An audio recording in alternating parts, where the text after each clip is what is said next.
pour un temps, laissant la place après à Kojanda, notre modérateur attitré, pour pouvoir continuer. Moi, c'est Gloria Tonucci aussi. Je suis DevOps. Et au-delà de tout ça, je suis co-organisatrice des activités au sein de Python Bena. Et je supervise le pôle discutant entre devs, dont Kojanda est le lead avec toute une équipe composée de Nathan, de Gildas et de Candace. Donc, aujourd'hui marque la fin des meet-ups de discutons entre devs, la première saison de ce lot, de ce meet-up-là. Et on voudrait quand même vos retours d'expérience déjà par rapport à ces meet-ups, par rapport aux thèmes choisis, puisque généralement les thèmes sont choisis par l'équipe en question, et aussi nous proposer des améliorations, si vous voulez, pour la prochaine édition qui commencera en août. Nous allons faire une pause et comme l'affiche le dit, nous aurons quand même un after work, si on peut dire ça comme ça, ou after meeting, meet-up, où nous allons nous rencontrer visuellement, on espère avec nos speakers des différentes éditions de Discutons entre devs où nous pourrons discuter avec eux, partager les expériences qu'on a eues à partir de ce qu'ils ont bien voulu nous conseiller tout au long des différents meet-ups. Nous avons parmi nous Kola Ole qui est revenu déjà plusieurs fois plusieurs fois lors des meet-ups. Et là, je vais vous laisser vous présenter. On va pouvoir commencer. Nous avons aussi Amen qui est avec nous ce soir.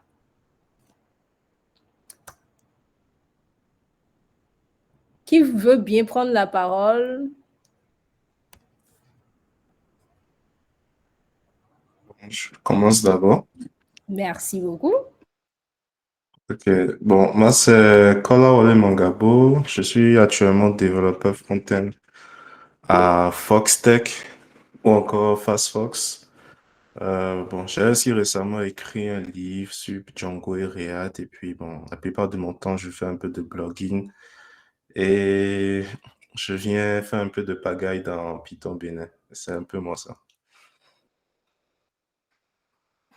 Merci à toi, Kolaole.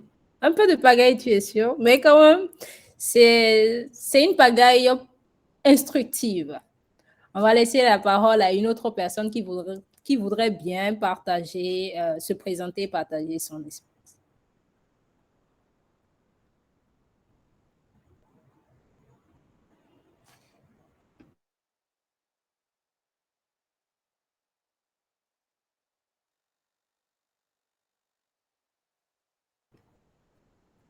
Qui veut bien s'essayer? Amédée, Angelin, Vince.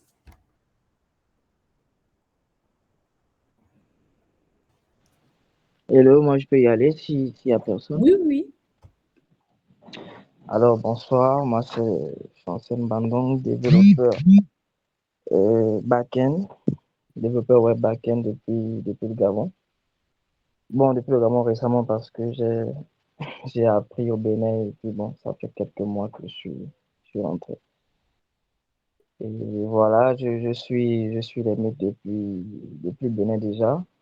Donc, en tout cas, j'ai hâte qu'on passe à à la phase question-réponse pour voilà, échanger avec vous. Mais je suis là. Voilà. D'accord, merci à toi. Donc, tu es Gabonais qui a étudié au Bénin, c'est ça, et qui est Ouais, reparti chez lui.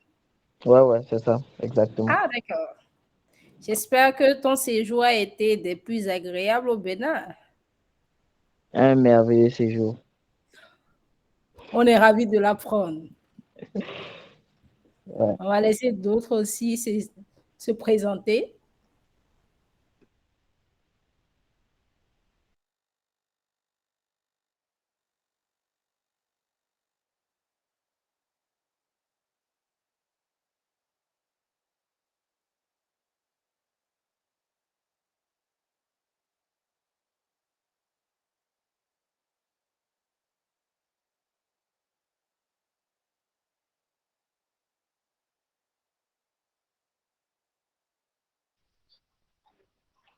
Allô, vous me recevez? Allô, Laisse essayer. vous me Ah, recevez? merci pour la Je question, peux poser une Amel. question? Exprimez-vous, c'est un samedi où on discute entre nous, voilà. Il n'y a pas de, Allô, de formalité. Il faut qu'on le fasse. tu me- ah, Enfin, comment Gojanda a l'habitude de dire déjà? On va faire le bruit invitation, entre nous derrière nos ça va. ordinateurs. Mais Vous me l'objectif, c'est surtout recevez quel nom? apprécier le travail qu'ils ont fait jusque-là. Il y a quelqu'un qui parle, mais on le reçoit, on ne reçoit pas la personne. Ok, c'était Allô, vous me Gojanda. recevez? Gojanda, on ne te reçoit pas. Vous me recevez pas? Vous ne me recevez pas? Allô? C'est Moi, bon? je Vous me recevez? t'entends. Je- Ok. Ouais, Ok, c'est la bon maintenant. question, c'est par rapport à la procrastination, au fait. Genre, en tant que développeur aujourd'hui, comment vous arrivez à vaincre, en fait, la procrastination? Le monde de la tech évolue, les choses évoluent au fur et à mesure, mais on a toujours l'impression que on peut pas y arriver, quoi. Comment vous arrivez quand même à tenir, au fait, avec tout ce qui évolue de jour en jour? Comment vous faites pour avoir la tête haute, quoi? Moi, franchement, ça me déprime à un moment donné. Je me demande si je suis nul, si je suis pas très, très nul, bien un truc comme ça, quoi. Comment vous arrivez quand même à tenir par rapport à la procrastination? Merci.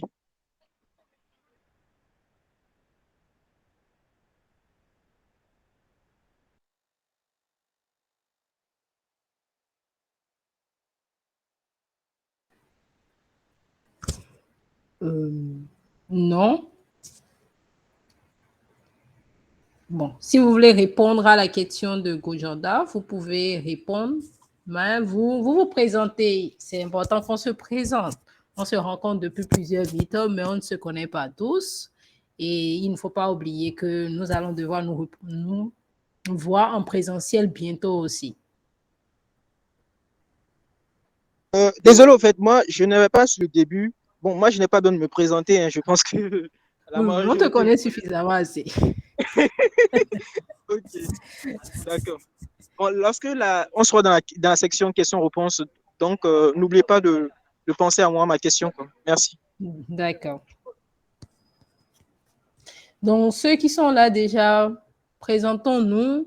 Et puis, ceux qui viendront après, bon, ils vont subir l'absence de la phase question.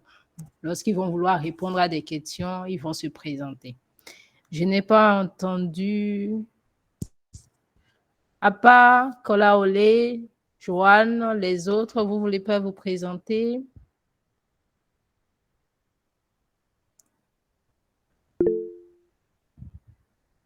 Oui, Amélie. Non, présentez-vous, prenez la parole. Ok, bonsoir à tous. Bonsoir. Et moi, c'est Amédée Ahoton. Et je suis béninois. Et bon, moi, j'ai commencé le développement tout récemment. Donc, j'ai d'abord fait les finances avant de virer dans le domaine de l'informatique. Donc, on va dire que je suis le petit nouveau. Je fais essentiellement du développement mobile avec Flutter. Et je me suis également essayé à du développement Android natif.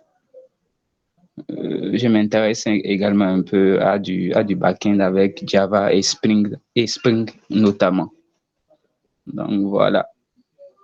Actuellement, je ne suis pas dans une entreprise, mais je travaille actuellement sur un projet avec d'autres personnes dans le cadre euh, d'une application mobile qu'une entreprise doit développer au Bénin ici. Donc voilà. Très bien. Ravi de faire ta connaissance et bienvenue dans la famille. Merci Oui. beaucoup. Osias? Oui, salut à tous. Moi, c'est Osias Tasso et je suis aussi béninois. Et bon, je suis data ingénieur actuellement, consultant en data ingénierie à Orange Côte d'Ivoire. Donc, on a la Côte d'Ivoire avec nous ce soir. Congratulations. On a le père Jimmy Kumako qui est avec nous. Présentez-vous, s'il vous plaît. Les gars, vous avez le père qui est avec nous. Donc, faites-vous plaisir. Présentez-vous. On ne sait jamais. Allô, bonsoir. Bonsoir, Jules. Bonsoir, comment vous allez? Très bien chez moi. Ok, alors moi, c'est Jules Atonsi. Je suis développeur full stack et je travaille avec Monsieur Ezekiel Amen à Wiklis. Donc, je fais principalement du Laravel, PHP et puis TypeScript et Angular.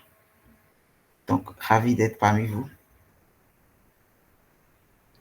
Merci, c'est un plaisir.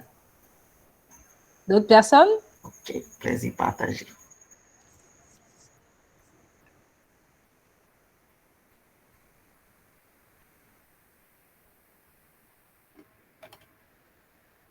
Allô? Oui, allô? Ok, Une autre j'espère que vous me personne? recevez. Hein. Oui, on te reçoit très bien.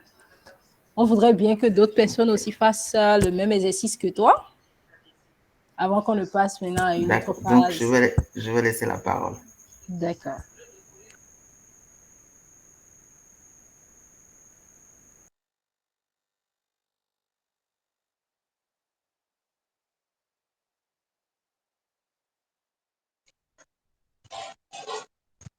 Bonsoir à tous. Bonsoir, Evans. Bonsoir à tout le monde. J'espère que vous allez bien. Je suis Evans Kapouchichi, étudiant en deuxième année d'informatique à ENEAM, analyse informatique et programmation. Et bon, j'aime beaucoup le développement. C'est quelque chose que je n'avais pas prévu faire, mais bon, depuis un moment, j'aime beaucoup ça. J'aime beaucoup m'exercer dedans. J'aime beaucoup écrire du code. Et donc, je trouve que c'est bien. J'espère un jour pouvoir faire assez de trucs dedans. Et j'ai oublié de préciser, j'ai pour mentor Ezekiel Amenagla, monsieur Ezekiel Amenagla, qui me prend un peu en charge depuis un moment.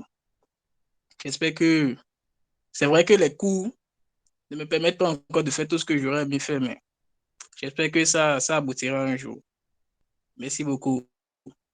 Et je passe le bonsoir à Ezekiel aussi.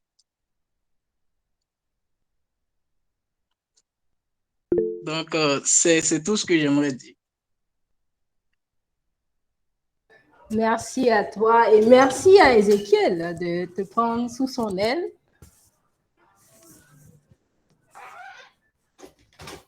On passe à une autre personne.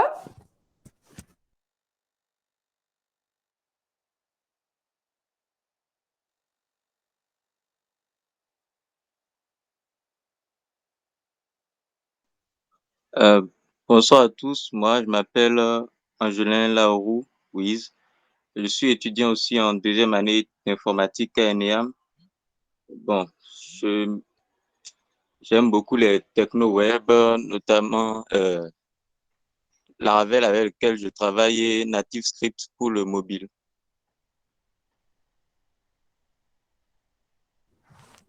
Très bien. Une autre personne?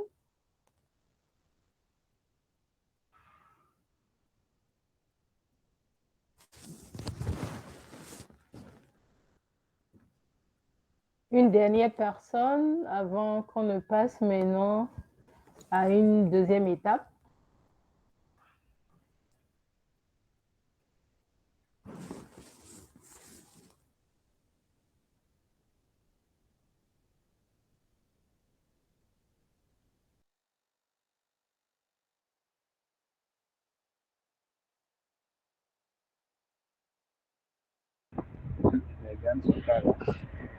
Chantier.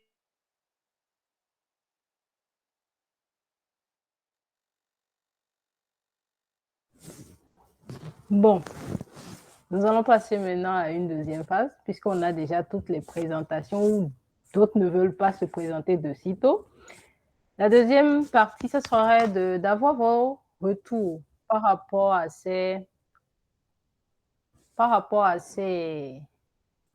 à ces séances hebdomadaires de discutons entre devs que nous avons eues depuis, je crois, juillet passé, et qui prend fin normalement ce mois pour nous permettre de préparer les retrouvailles entre nous avant de lancer la deuxième phase.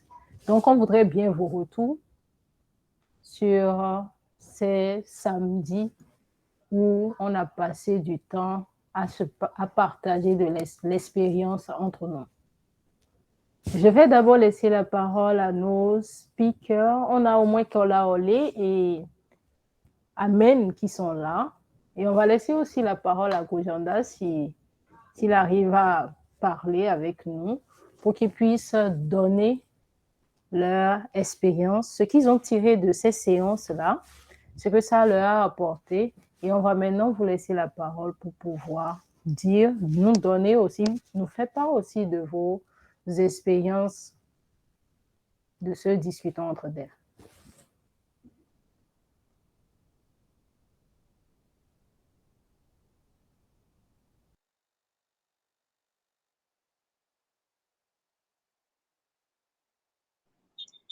Alors, salut à tous. Je suis en circulation, mais je vais. Merci Gloria pour l'initiative.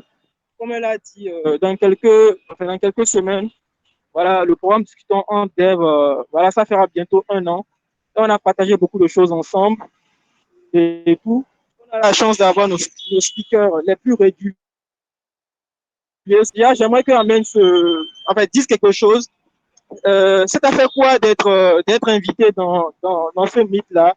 Est-ce que tu as appris tes joies? Quel a été ton ressenti? Qu'est-ce que ça t'a apporté? Et peut-être aussi parmi vous, est-ce qu'il y a des témoignages? Est-ce que tout ce qu'on a organisé comme activité, est-ce que ça a changé quand même votre façon de voir le code? Est-ce que ça a changé votre perspective? Est-ce que vous avez appris quelque chose, etc., etc. J'espère que vous m'avez reçu. Très bien.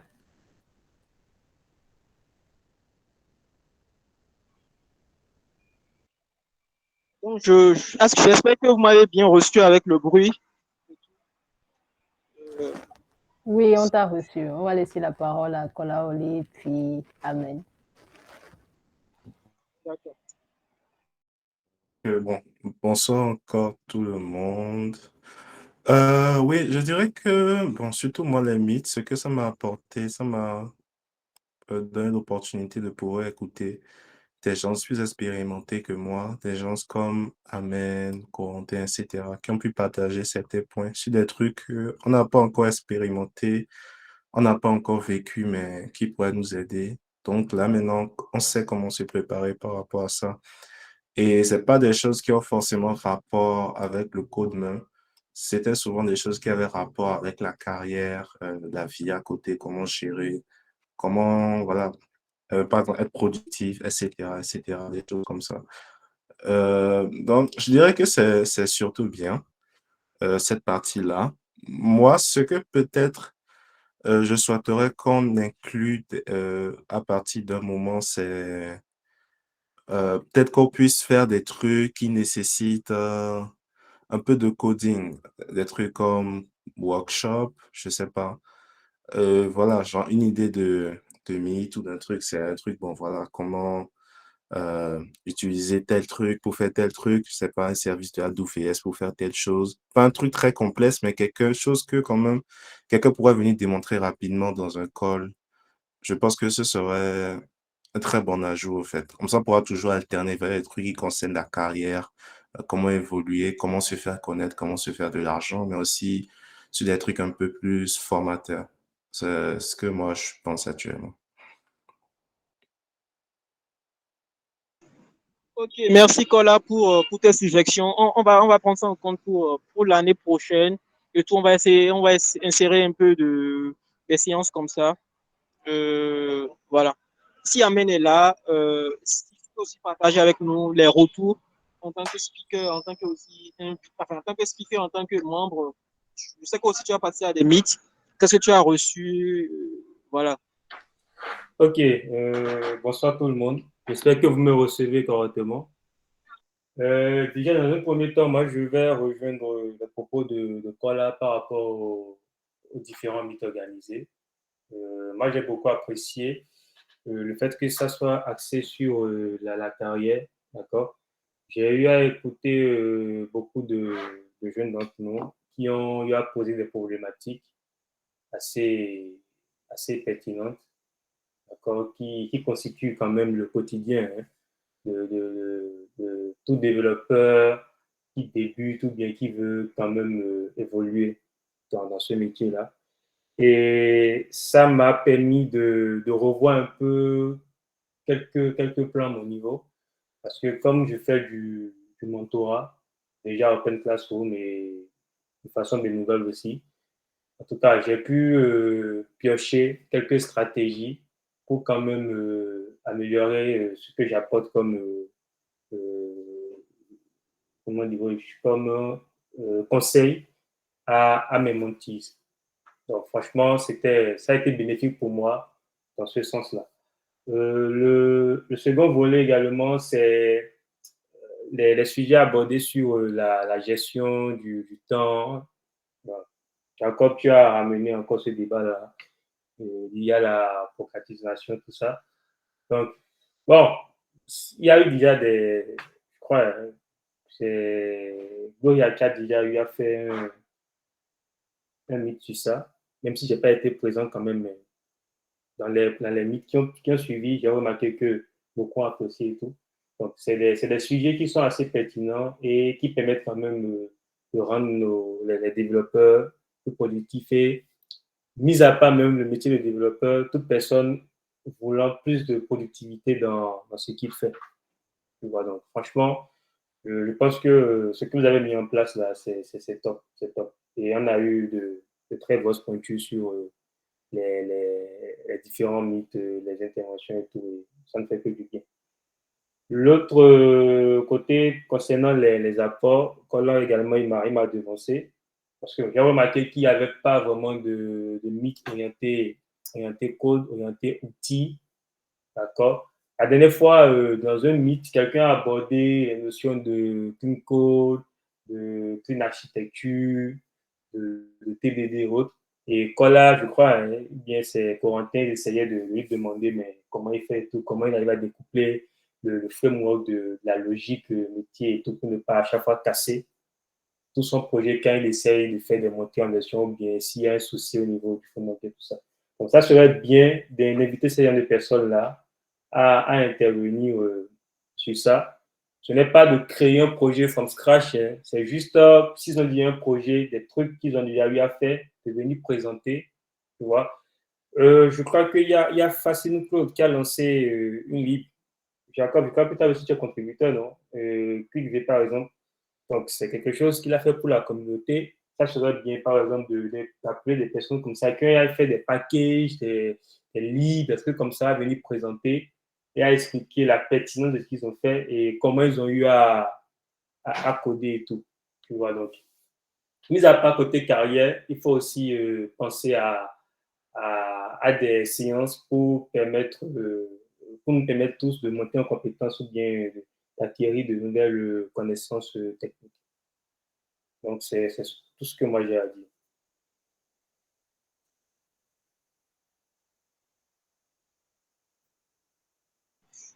Ok, je ne sais pas si Gloria a en tout cas rajouté avant.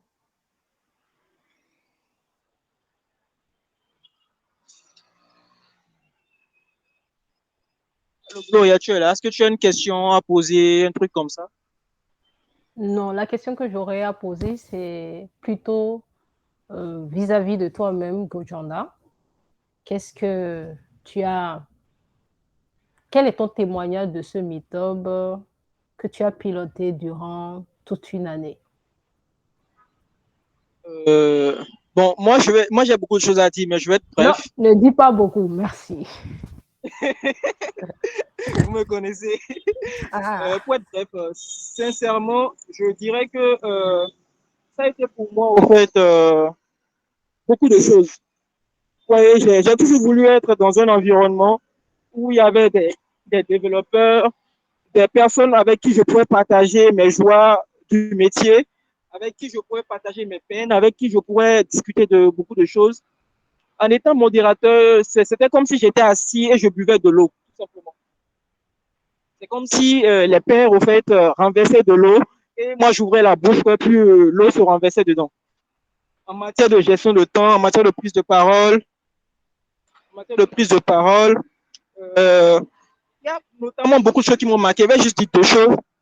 Il y a ce que Akadus disait, ce que tu es aujourd'hui est le résultat de ce que tu étais hier avant-hier.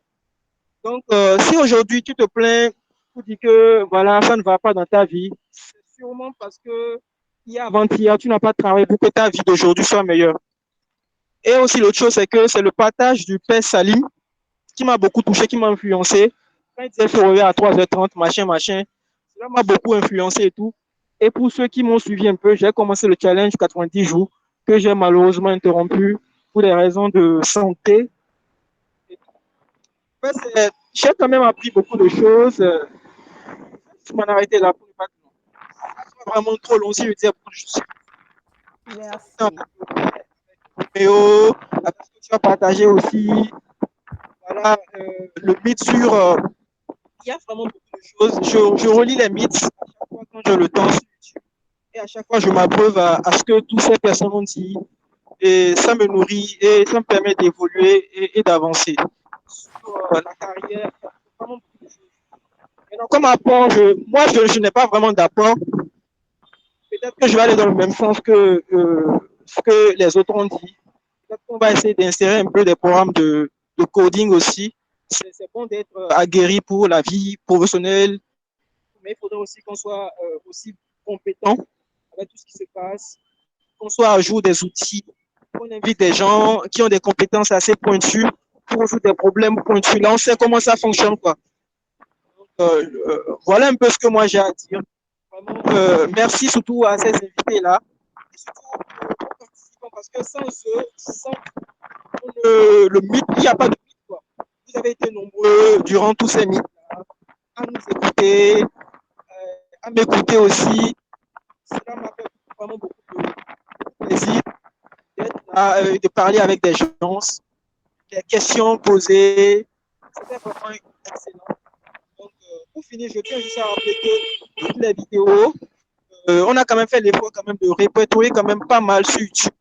Donc, tous ceux qui sont dans ce mythe pour la première fois, ou bien ceux qui veulent se rappeler encore tout ce qu'on sait, allez sur YouTube, vous n'aurez pas dessus, mettez juste l'écouteur, vous allez apprendre de très, très, très belles choses. Moi, parfois, il m'arrive de. Merci Jacob pour ton partage. Merci beaucoup pour ton partage. Avec Akadus, c'était vraiment intéressant. Donc, voilà, c'était tout. Si je continue, je vais pas finir. Merci beaucoup à toi. Je ne sais pas s'il y a d'autres qui voudront bien partager leur témoignage par rapport à ces différents meet-ups. Et ce que, bon, on va prendre ce que vous attendez aussi du meet-up, ce qu'on doit améliorer pour les prochaines fois.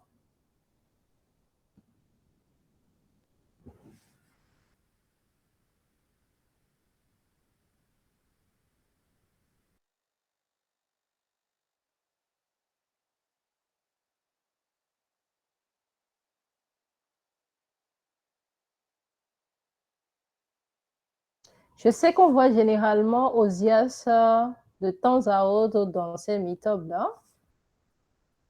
Est-ce qu'il veut bien partager un témoignage avec nous? Oui, tu peux prendre la parole. Oui, bonsoir bonsoir à tout le monde. Bon, comme tu l'as dit, c'est de temps à autre, puisque je ne suis pas, bon, pas tout le temps, mais en tout cas, les fois que j'ai participé à ces meets, bon, c'était quand même bien, puisque j'apprends toujours, surtout beaucoup plus sur la gestion du temps, avec, bon, en tout cas, tous les thèmes qui ont été développés, c'était bien. Parfois aussi, je vais sur YouTube regarder quelques éléments. Maintenant, ce que je peux dire un peu, je ne sais pas, peut-être que j'ai raté des mythes, mais peut-être de voir aussi un peu plus des thèmes ou bien des choses qui ont trait avec la data actuellement. Puisque tout le monde crie de gauche à droite, peut-être que j'ai raté, je ne sais pas. Voir un peu les métiers surtout qui tournent autour de ça et peut-être même voir quel est le lien entre la data en fait et le développement. Bon, puisque beaucoup font ça, mais beaucoup se demandent, bon, c'est quoi vraiment le lien entre ces deux éléments-là. Donc, c'est ce que je peux dire pour le moment. Merci.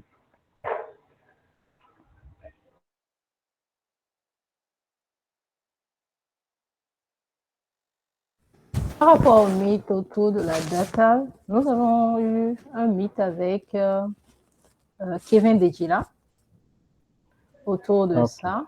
C'est sur YouTube, je pense bien, c'est sur YouTube. Mais oui, c'est vrai que nous n'en faisons pas suffisamment. C'était des sujets bien variés durant la période. On saura quand même comment organiser ça pour que prochainement on puisse accentuer les mythes sur les métiers pour que chacun puisse trouver ce qu'il veut ou bien trouver sa place tout au long de la saison 2 aussi. Jules, Amélie, bon, Amélie dit qu'il a tout suivi sur YouTube. Félicitations. J'espère que ce n'est pas en vitesse 1, mais plutôt en vitesse 1,5 ou bien 2. Sinon, Kojanda a l'habitude de faire 2 heures de meet-up, voire plus. Hein. Et si tu veux bien partager, même si c'est un seul témoignage avec nous de ce que tu as appris et en quoi ça t'a apporté, ce sera bien. Allô? Oui, Jules, alors. Ok, donc déjà, je remercie Kojanda et puis vous pour l'effort que vous faites par rapport au travail qui a été fait jusque-là. Et à tous ceux qui ont participé d'une manière ou d'une autre aux différents meet-ups. Bon, il faut dire que moi, je ne suis pas... j'en ai raté pas mal, mais j'en ai suivi aussi d'autres qui m'ont apporté personnellement beaucoup de valeur. Donc, il y a des gens qui sont passés, qui ont parlé et qui ont présenté leur façon de travailler, donné des conseils.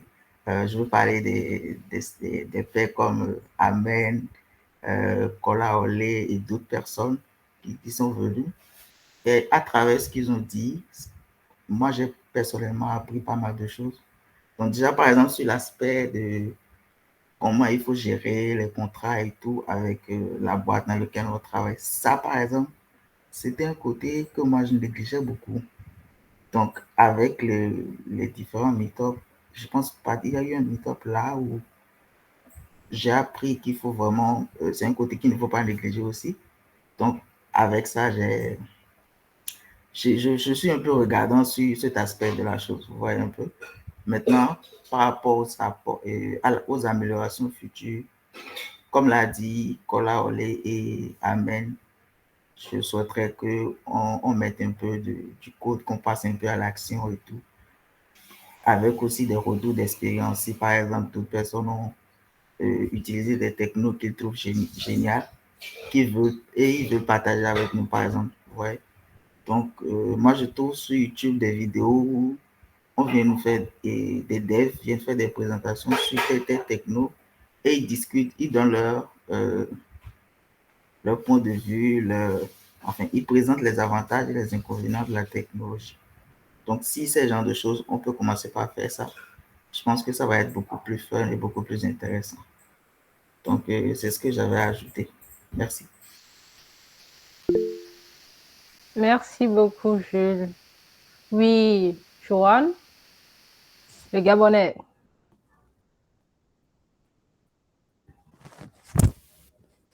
Oui, merci pour la parole. Déjà, j'aimerais exprimer ma gratitude vis-à-vis de Gojanda et toute l'équipe de Python Bénin. C'est vraiment, vraiment toujours un plaisir lorsque j'ai la chance de participer à ces meet-là. J'en apprends vraiment. Et en fait, ce ne sont pas des choses que tu peux apprendre quand tu es chez toi, tu cours, ou bien tu es en entreprise, tu es en train de travailler sur des projets, c'est vraiment une mine d'informations, un retour d'expérience qui, moi, personnellement, m'a beaucoup grandi, qui a changé ma façon de... Je prends par exemple, on a eu des mythes sur la gestion du temps, on a eu des mythes sur comment, voilà, utiliser un peu les réseaux, comment, je pourrais même pas tout citer. J'enregistre et puis j'en fais en fait des expériences personnelles. C'est-à-dire vos expériences, quand vous les partagez, moi je les prends. Je me dis, ok, c'est moi qui ai vécu ça, donc maintenant il faut que j'avance en fonction de ça. Et ça m'a beaucoup appris. C'est pour ça, depuis tout à l'heure, j'entends des suggestions. Moi, ça me plaît pas trop en fait. On code déjà toute la semaine. Lundi à vendredi, on code, on code, on code. Le samedi, vous voulez encore qu'on code? Moi, je trouve que c'est un peu trop. Moi, je trouve que le format, il est super parce que c'est des retours d'expérience, c'est important, c'est des trucs qu'on n'apprend pas, même quand nous sommes en entreprise. C'est vraiment, en fait, il faut s'asseoir et écouter les anciens, il faut s'asseoir et écouter ceux qui ont déjà une certaine expérience, il faut les écouter. Moi, je pense que le format, il est super. À la limite, on peut penser, par exemple, à présenter des choses. Par exemple, je crois il y a voilà, Olé qui a sorti un livre, j'ai vu même sur son LinkedIn. Présenter des trucs comme ça, voilà, quand il y a une techno qui sort, un livre intéressant, d'accord, un outil intéressant, mais coder un samedi soir 20h, non, je trouve que ce serait pas l'idéal. Je trouve que le format, il est bon, à la limite. Présenter quand il y a des nouvelles techno, peut-être, bon, quelqu'un veut partager un truc, ok. Mais aller jusqu'au code, moi, je trouve que ce serait un peu trop. Ce serait un peu trop. J'aimerais vraiment que le format reste tel qu'il est. Et voilà, et merci encore pour tout ce que vous faites. Voilà.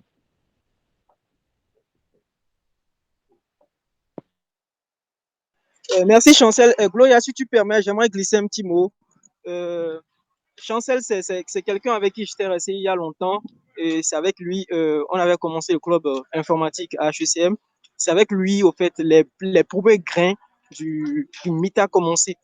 Mais finalement, il est allé au Gabon, machin, machin. Ce qu'il disait est pertinent. En fait, l'idée au fait, du mythe avec l'équipe et tout, c'était que, voilà, comme Chancel a dit, on court toute la semaine, au fait.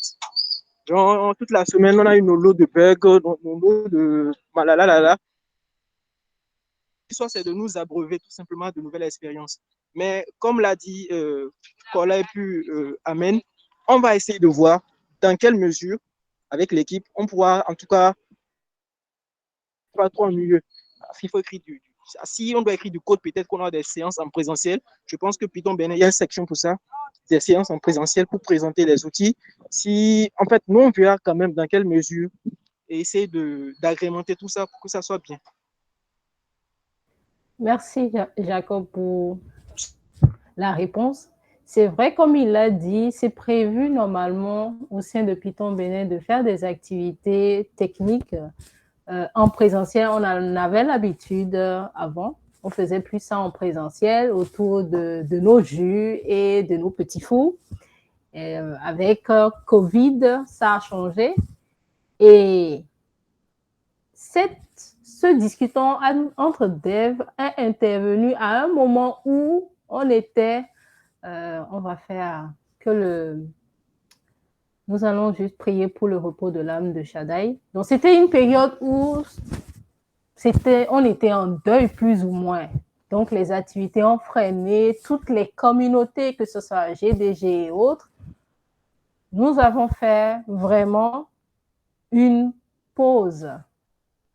Et quand Gojanda faisait ses activités, on essayait quand même d'aller écouter, de voir ce qui se faisait, et il partageait ses expériences avec ses amis, il posait des questions. En fait, il était parti sur la base de « j'ai des problèmes, mais comment vous faites chez vous?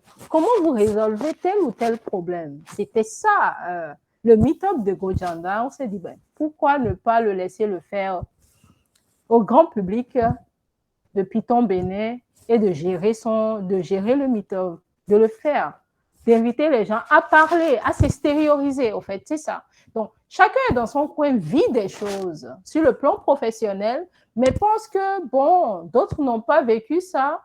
Il n'y a pas de solution alors que certains ont vécu bien des choses et partageront leurs expériences pour que, on dit souvent, il vaut mieux capitaliser sur l'expérience des autres que de perdre son temps à vivre ses propres expériences d'abord avant de capitaliser dessus.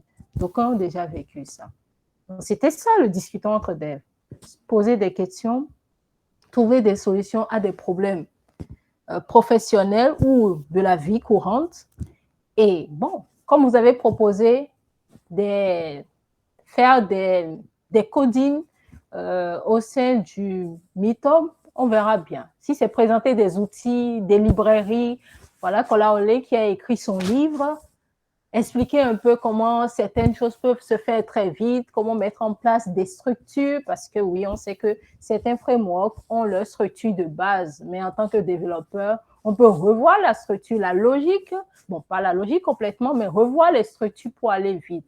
On peut essayer d'analyser tout ça. C'est pour ça que nous sommes en train de noter, afin d'analyser. Vous aurez un point de ça sur les réseaux et en fonction de cette analyse-là, nous allons proposer maintenant un nouveau format où on continue toujours un peu dans le partage, mais on va rajouter vos propositions. Après tout, c'est du discutons entre devs.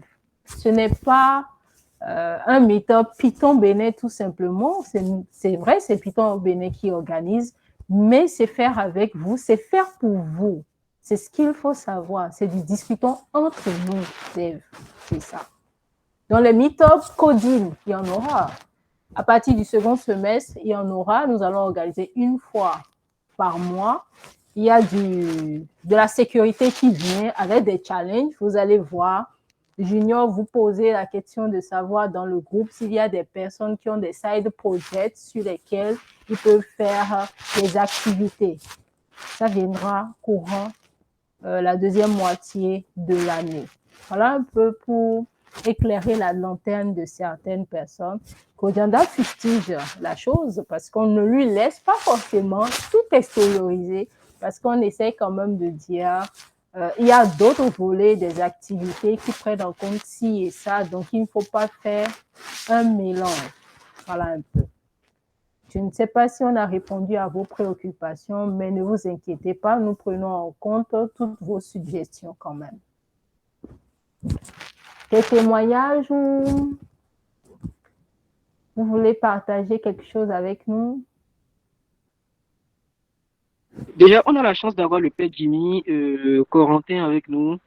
Ils ont été speakers dans cette émission, Discutons Dev. S'ils veulent bien nous dire un mot de ce qu'ils ont pensé de cette émission. Bon, moi, je prends ça comme une émission. Déjà, le père,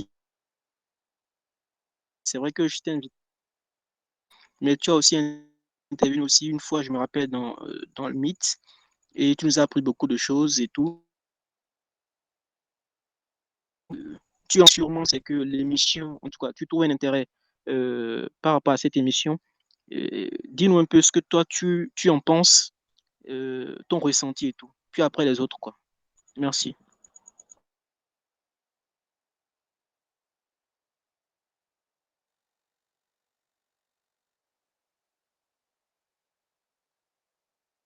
Oui, c'est pour vous d'abord, pour vous d'abord. Le grand frère, puis après le petit frère. Janda, allô? Oui, grand frère. Oui, grand frère, Oui, je oui, vous écoute. tu peux me tutoyer déjà. Un, de deux, je suis pas si vieux que ça. Donc, quand vous dites le paix et tout, on risque de me prendre pour un vieux et tout. Oui, bon, pour être honnête, pourquoi est-ce que j'ai quelque chose de pertinent à dire?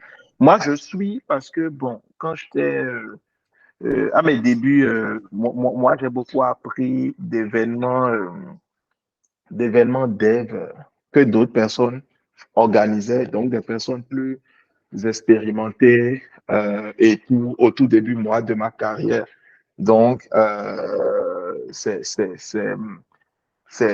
quelque chose, en tout cas, que moi, je ne ratais pas quand j'avais quand j'étais plus jeune, quand j'avais l'opportunité d'assister à un meet-up, je me pointais au fait. Bon, ça, à l'époque, c'était souvent physique et tout. Donc, le fait d'apprendre d'autres personnes qui ont d'autres réalités et autres, c'est ça. Ce qui fait que, comme je vois Gojanda faire des événements en ligne, quand je peux me connecter, je me connecte, même si ça fait un moment que je me suis pas connecté. Donc voilà. Donc moi, je pense toujours que, je crois fondamentalement que le partage est toujours important et on apprend beaucoup et tout. Voilà. Et moi, j'ai beaucoup appris. J'ai eu plein de mentors dans le processus d'assister à des événements, des personnes qui te permettent d'avoir d'autres paradigmes, d'autres façons de voir l'univers, notre univers en quelque sorte, et tout, de développeurs et tout. Donc voilà, en gros, ce que je peux dire, hein. Moi, je n'ai pas été dans les autres meetups pour donner euh, comment dit-on, des recommandations et tout par rapport aux autres. Donc, je ne savais pas que c'était un enchaînement de meet-up et aujourd'hui, c'est une finale. C'est un peu un rétro de meet-up qui se faisait. Donc, voilà. Donc, c'est tout ce que je peux dire, Gojanda, je ne sais pas. Et aussi, j'ai accepté de venir parce que tu m'as demandé de venir faire. Donc, voilà. Si quelqu'un me demande de venir faire un truc, je le ferai toujours si j'ai l'opportunité, parce que je suis là où je suis, parce que d'autres personnes ont donné de leur temps pour m'apprendre des choses. Donc voilà un peu comment je le vois et tout. Et que ce soit des juniors ou des seniors, je pense toujours qu'on apprend de tout le monde et tout. Parce que plus on avance, plus on réalise en fait, plus tu apprends, plus tu réalises l'étendue de ton ignorance. Donc, c'est toujours important de s'entourer de personnes qui sont à la quête perpétuelle du savoir, du partage et tout. Donc, voilà, je ne vais pas monopoliser la parole. Donc, Gojanda, j'espère que tu vas me tutoyer la prochaine fois. Merci. D'accord, grand frère.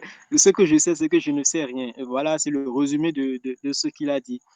Voilà. Il y a Corentin qui est là. Euh, Est-ce que tu as un mot à nous dire? Corentin aux lèvres roses.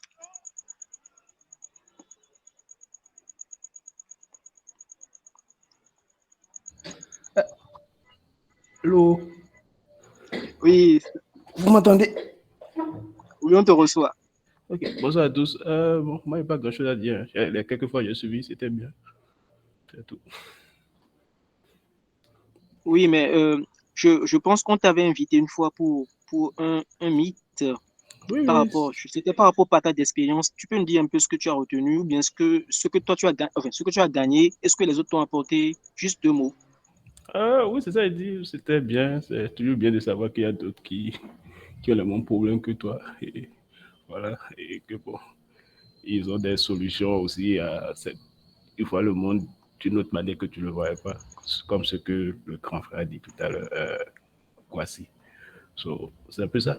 Donc, c'était, j'en suis venu, on m'a posé des questions. J'ai vu que bon, celui qui était avec moi aussi, il avait des problèmes du genre. Et d'autres personnes dans le panel aussi.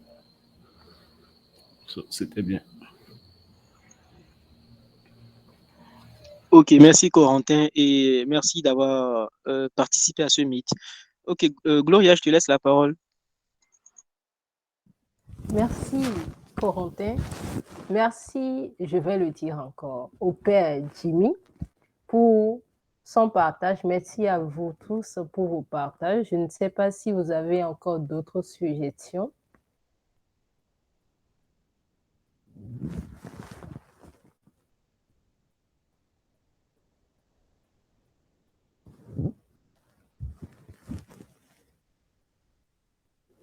S'il n'y a pas de suggestions, nous allons passer aux questions. Si vous avez des questions à poser, nous avons une question en attente de Gojanda par rapport à la procrastination.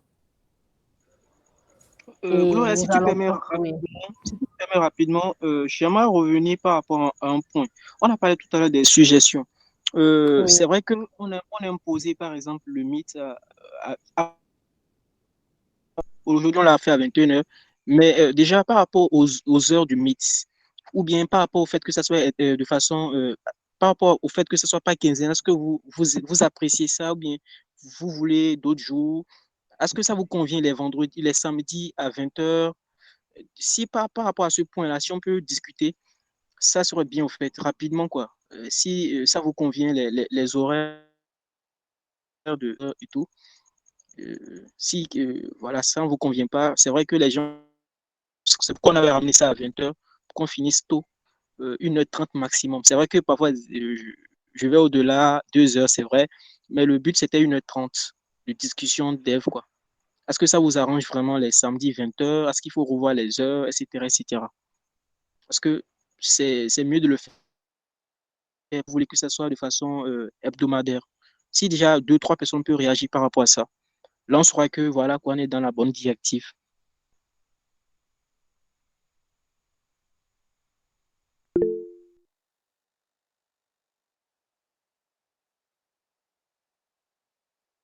Oui, oui.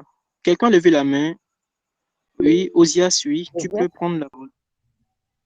Oui, bon, je pense que comme ça, c'est déjà bien. Bon, pas quinzaine déjà, ça donne le temps de mieux préparer et aussi même de mieux préparer ceux qui doivent intervenir.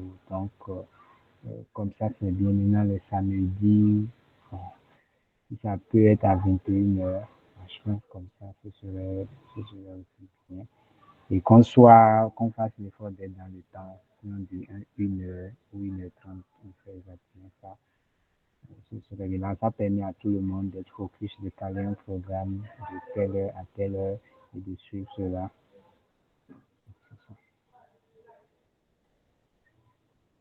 Sinon, il y a des gens qui nous suivent depuis la France, en tout cas, ils ont parfois des décalages, donc c'est pourquoi on a ramené ça à 20h. Mais on va essayer de voir quand même Ok, si la non, bon, majorité, là, non, là, bon, si c'est ça, ça marche, parce qu'il faut permettre, il faut voir la moyenne et permettre à ce que tout le monde la moyenne, oui. soit au bon moment. Ok. Là, je pense que Amen, actuellement, il est 22h57 chez toi, en France, ou bien je ne sais plus si tu es en France. Donc, c'était à cause de, voilà. Donc, voilà. Et Jules, vas-y, tu peux prendre la parole. Ok, merci.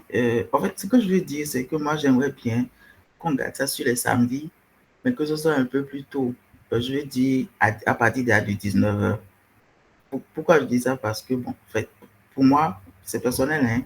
Les samedis, ou bien déjà à partir du vendredi soir, j'aime pas vraiment toucher au PC parce que moi, j'ai d'autres choses que je gère. Vous voyez un peu?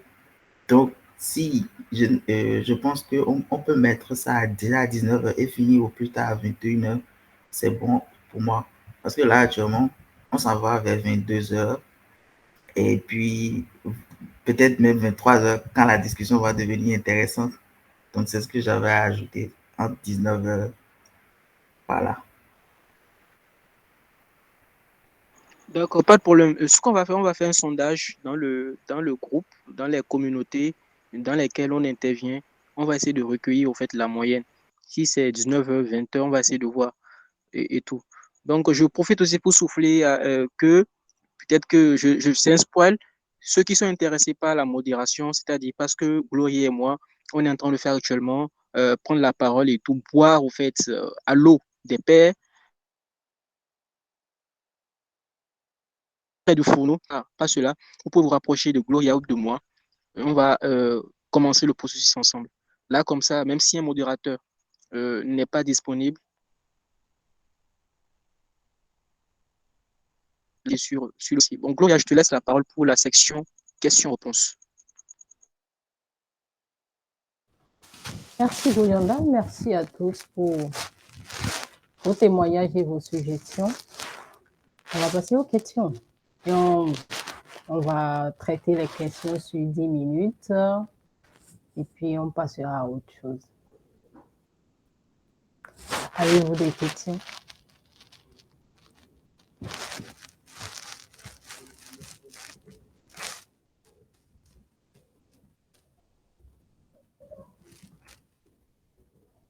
Oui, moi, je vais poser une question. Je crois qu'il y avait une question en attente de. Voilà. Sur la procrastination. Bon, en fait, c'est des questions open, au fait. Open, on a toutes les têtes ici, donc je pense qu'on aura forcément quelqu'un qui va trouver une réponse, en tout cas, un essai de réponse à ta question. Donc, sois libre et pose la question que tu veux poser.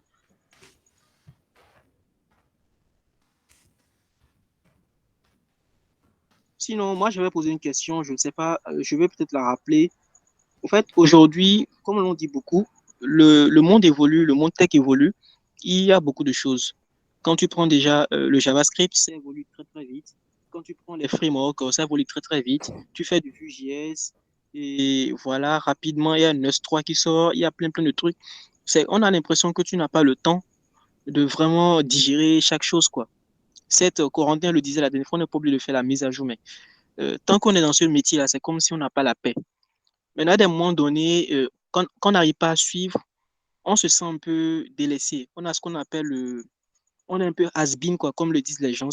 Maintenant, comment avoir la confiance en soi face à ces genres de trucs? Moi, par exemple, Vue 3, je l'ai commencé il y a à peine 6 mois.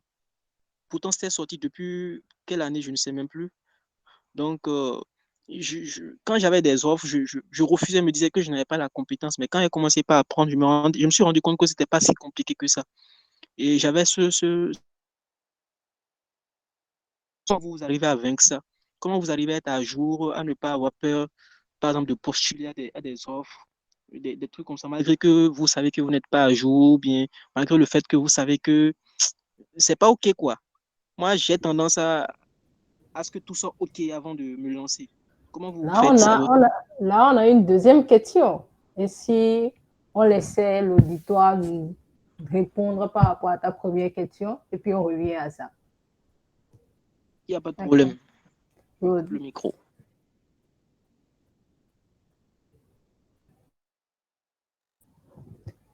Il demande comment vaincre la procrastination. C'est un mot que nous utilisons tous.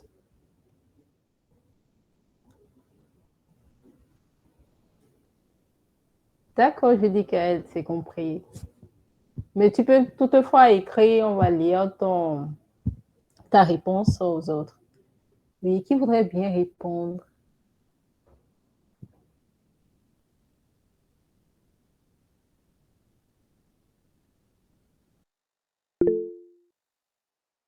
Oui, Corentin.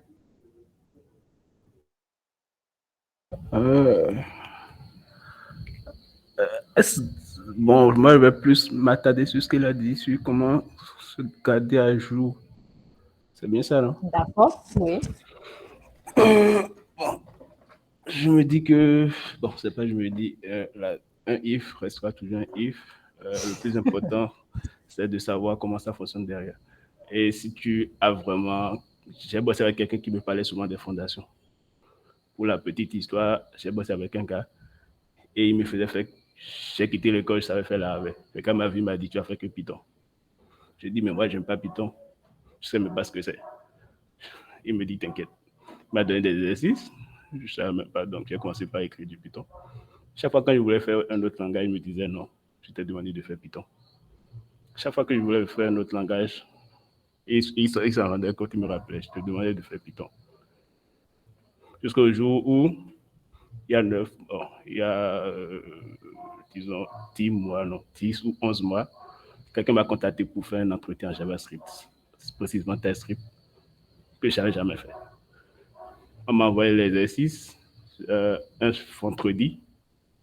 Bon, on m'a envoyé le mail que j'allais faire un entretien le mardi qui suivait un vendredi. Donc, j'ai pris le week-end pour juste me voir comment faire une API avec ce truc, en fait. Donc, du mardi jusqu'au mardi, je faisais que ça. Donc, juste pour dire quoi, je n'ai jamais fait TypeScript. Quand j'ai regardé le truc, ça avait l'air simple pour moi. Je disais, mais OK. Donc là, je me suis rendu compte du résultat de ce que l'autre gars me disait. Fait que Python, en fait, je t'ai pas demandé de faire JavaScript ou bien faire Go. Non, c'est juste Python. Comprends juste comment la programmation marche et tu pourras l'appliquer là où tu veux. Donc, le plus important, c'est comprendre comment ça marche, en fait, comment la programmation marche. Les patterns d'un langage à un autre, ça soit toujours la même chose, c'est juste la syntaxe qui va changer. Et apprendre une syntaxe alors que tu comprends déjà comment ça marche derrière, je pense que ça va très vite. En moins de 12 heures, tu peux apprendre un langage et faire quelque chose de potable. Donc voilà ce que moi j'ai à dire. Merci. Un if reste un if. On va prendre d'autres intervenants, si vous voulez bien répondre. Oui, grand frère Jimmy. C'est difficile. Arrêtez de m'appeler grand frère, on vous prendra au sérieux. Je voulais juste répondre à la question de Gojanda et tout. Moi, par exemple, la raison pour laquelle je ne me suis jamais senti comme étant un développeur, justement à cause de ça, parce que quand j'étais hyper jeune, euh, j'ai rencontré un gars, plein de gars, hein, donc je vais juste compléter ce que Corentin a dit. J'ai rencontré une personne, je bossais sur une app Android et tout, et c'était pour bosser sur un produit en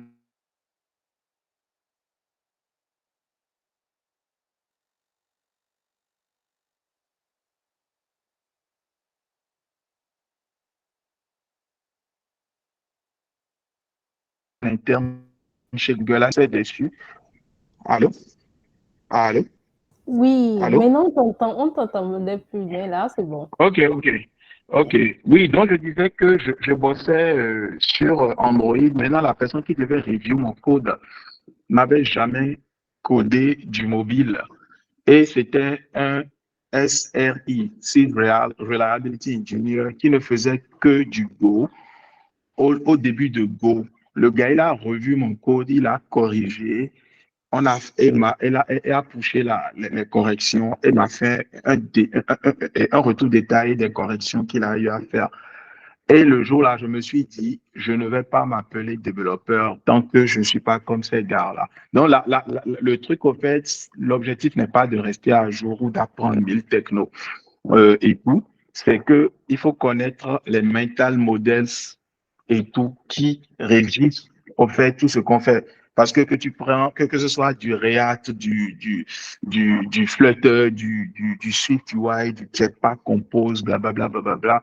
Et bon, je mélange tout. Là, si je prends par exemple du Swift UI et du Jetpack Compose, le concept, c'est la même chose et tout. Donc, une fois que le concept est compris, que tu sois développeur iOS qui veut switcher vers du Kotlin pour aller faire de l'Android ou vice-versa, c'est de comprendre les bases. C'est quand on ne comprend pas les bases qu'on pense qu'on se dit qu'on doit forcément, ou bien quand on ne comprend pas l'importance des bases, qu'on se dit forcément qu'on doit tout maîtriser ou bien être tout le temps à jour et tout. Donc voilà. Et puis, il y a une autre fois où il y avait une grosse fintech à l'époque en Afrique francophone qui s'appelait Wari. Donc, moi, je bossais sur une app pour quelqu'un pour eux, au fait. Donc, ils voulaient faire un chat. Et puis, il y a un mec, il m'a dit, ouais, il veut que je fasse la version iOS. J'ai dit, OK. Je pensais qu'il allait m'envoyer des API REST rapides à consommer pour faire un clone de WhatsApp et tout. Le mec, il m'envoie son API, c'était, comment dit-on? Il envoyait des paquets UDP au fait. Oh, moi, j'avais jamais fait ça sur du iOS. Donc, je suis allé lire, j'ai cherché des trucs sur GitHub et tout. La meilleure solution que j'ai trouvée faisait peut-être 10 ou 30, une moyenne de 20, 30 lignes de code pour faire la communication, checker les paquets, savoir. Ouais, bref, il avait écrit son propre protocole et tout. Donc, quand moi, j'ai fait le truc, le gars, il m'a dit, ouais, qu'il ne sait pas faire du Swift et tout. Donc, il veut que je bosse avec lui. À l'époque, c'était les débuts de Swift. C'était peut-être Swift 2 ou Swift 1, je ne sais plus. Et puis, le mec, encore, il a revu le code. Il a réécrit ce que moi, j'ai mis du temps pour faire en 4 lignes de code. Au fait, il résolvait le problème. Et ce mec, par exemple, il avait écrit une des librairies les plus utilisées pour Redis sur Python à l'époque de Python, début des années, je dis de Python, de Redis, non, à l'époque de début année, fin 2011, début 2012. Et sa librairie était featured sur le site de Redis et tout. Et il n'avait même pas le temps de maintenir ça. Et le même gars, un jour, il me croise, il me dit qu'il cherche un développeur en C pour l'aider à maintenir une appli en C qu'il a écrit qu'il vend au telco via une boîte. Donc, lui, comme il ne peut pas vendre, il donne ça à une boîte qui commercialise sa licence et tout. Et ça permet d'améliorer le routage des paquets et tout, quoi. Et c'est un gars, il vivait ici sur le continent et tout, on se voit. Donc, en gros, ce que je veux dire, c'est vraiment comprendre les choses. Maintenant, ce même monsieur, un jour, j'étais à un meet-up comme comme un meet-up comme ça, un samedi, et un monsieur, chacun faisait des présentations et tout, et puis un gars a compilé un noyau Linux et tout, from scratch, il a choisi tout pour monter, pour compiler son propre noyau et tout, et puis c'était tellement évident pour lui, et puis il a demandé qu'il n'a jamais compilé de noyau Linux, donc ceux qui n'ont jamais fait ont levé la main. J'ai deux amis qui ont levé la main et qui bossent pour ce monsieur qui a corrigé mon code iOS à l'époque. Et le monsieur, on prenait c'était la pause café. Et je me rappelle, c'était en 2012. C'était avant que je ne travaille avec lui. Et le mec, il me demande est-ce que je connais Hassan. Le gars s'appelle Hassan. Est-ce que je connais Hovi? J'ai dit oui. Il me dit que il vient d'apprendre aujourd'hui qui n'ont jamais compilé de noyau Linux. Pour lui, c'était comme si quelqu'un me dit aujourd'hui qu'il n'a jamais peut-être consommé une API REST, quoi. C'était tellement évident, tellement béaba pour lui. Et il a dit une chose qui m'est restée en tête. Il a dit aujourd'hui, c'est le dev mobile qui a gâté le niveau des développeurs. Donc, en gros, un développeur, il arrive à prendre un framework, Laravel, Ruby on Rails, Django, il s'amuse, il fait les trucs et puis il se dit qu'il est dev au fait. Ce qui fait qu'à the end of the day, les fondamentaux ne sont pas connus. Et puis, quand les fondamentaux ne sont pas connus, euh, c'est normal que des fois, on se sent overwhelmed. Mais une fois que on fait un retour aux sources, on se dit qu'on veut comprendre les underlying stuff et tout, pourquoi telle chose a été décidée de telle façon et tout, et quel est le concept derrière. Je pense que là, on peut faire descendre la pression d'être tout le temps à jour. Parce que ces nouveaux frameworks-là s'appuient toujours sur des concepts qui ont été développés, des concepts théoriques qui existent depuis longtemps, en quelque sorte. Et ce concept-là, ce n'est pas ce concept qui change tous les jours, c'est plutôt l'application de ces concepts qui change tous les jours. On voit une meilleure façon de faire X, Y, Z, mais voilà. Donc, moi, c'est ce que je pense, c'est ne pas passer plus son temps à comprendre les mental models, les modèles derrière chaque chose et stresser moins par rapport à la mise à jour continue. Sinon, tu seras stressé, tu ne peux jamais tout être à jour parce que ça évolue trop vite et tout. Mais une fois que tu as besoin d'utiliser un truc, tu sais que tu as les ressources qu'il faut pour pouvoir te mettre à jour. Un peu comme ce que Corentin lui disait, je suppose qu'il doit être un vieux père qui prend les langages comme il faut, quoi. Donc là, je ne vais pas trop parler, c'était juste mon apport par rapport à ça. Ouais. Ok, merci. Bon, je veux me taire d'abord. Je laisse Corentin parler. Je ne veux pas être trop gourmand. Bon, juste pour corriger, je suis pas un vieux père. Je connais presque rien. Je me suis rappelé d'un truc que je voulais partager aussi. Quelqu'un m'a dit, ce gars, il a déjà, techniquement, quand on parlait de cette histoire, je pense que c'était l'année passée ou l'année surpassée, donc ça fait fin 2021. Et il me disait, il avait déjà 22 ans d'expérience et il m'avait donné un petit problème. Jusqu'à aujourd'hui, je ne sais pas comment résoudre ça. Il me fait les problèmes que je rencontre ne sont plus sur Stack Overflow. Il m'a donné un truc. Jusqu'à aujourd'hui, c'est dans ma tête. J'aurai une réponse, j'irai le revoir.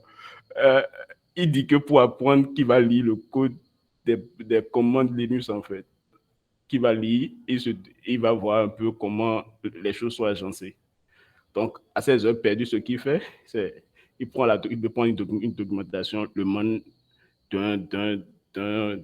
d'une commande, et il va lire ça, il va extraire ça en PDF, et sur le chemin, il va lire son truc.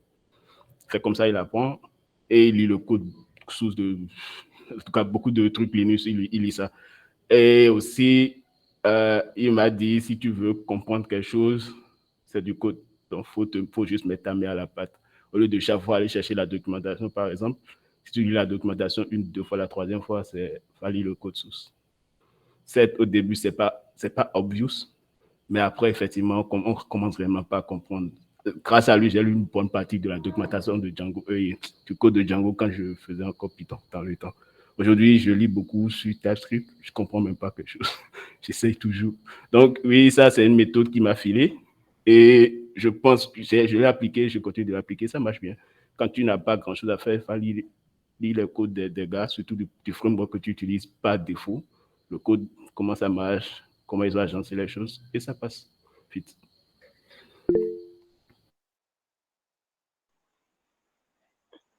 Oui, Amen. Et, ok, Amen d'abord. Je pense que Gloria, on est là, donc on laisse Amen d'abord. Ok. Bon, c'est par rapport à ce que Corentin vient de dire. Hein. Moi, l'apprentissage, en tout cas, la façon dont il raisonne actuellement par rapport à ce qu'on lui a dit, d'aller lire le code, c'est tout ça. Moi, je viens d'un parcours d'électronique système embarqué. D'accord, c'est ensemble avec mon ingénierie. Et arrivé en quatrième année, j'avais un enseignant qui est très fort en embarqué, il est très fort en automatisme, il est très fort en réseau. Et je me suis demandé un jour, mais comment vous arrivez à allier tout ça? Parce qu'il a deux diplômes d'ingénierie. Il a l'ingénierie en système embarqué, il a l'ingénierie en réseau informatique et tout ça. Et il m'a pris un exemple très simple. On faisait un petit circuit avec Arduino et tout ça. Et il m'a dit, quand tu ne sais pas comment quelque chose fonctionne, tu prends un composant, tu vas sur Google, tu tapes le nom du composant et à côté, tu mets datasheet. Autrement dit, la fiche de caractéristiques du composant. Et il va sur ça, il télécharge le PDF et commence à regarder courant, tension, température, comment le mettre dans un circuit et tout ça. Et en fait, depuis qu'il m'a montré cette façon d'évoluer, c'est-à-dire cette mentalité-là, lorsque je reviens dans la programmation pure, et du soft, mon premier réflexe a commencé à être focus sur la documentation plus que sur les exemples ou bien les articles, les tutos et autres. Et je me suis rendu compte qu'en réalité, la phrase qui dit tout est dans la documentation, c'est une phrase qui est très profonde. Parce qu'à chaque fois que je fais l'expérience et que je me concentre sur la documentation et chercher la partie en réalité qui traite de mon sujet, à 100% plutôt, je trouve la réponse. Vous voyez un peu. Et c'est après ça maintenant que j'essaye d'aller regarder maintenant s'il n'y a pas un article ou bien, je ne sais pas trop, quelque chose qui parle de ça et comparer maintenant les explications de ces personnes-là par rapport à ce que la doc utilise. Parce que ce qu'on oublie souvent, c'est que ceux qui rédigent les articles et tout ça, ce n'est pas des magiciens. Ils se basent toujours sur la documentation et ils essaient maintenant de traduire ça dans un langage plus compréhensible mais plus explicite pour eux. Et ils supposent que d'autres personnes aussi vont trouver ça correct. Donc, c'est l'anecdote de Corentin là, qui m'a fait penser à ça et j'ai voulu partager ça aussi. En tout cas, c'est une bonne stratégie que tu utilises, Corentin.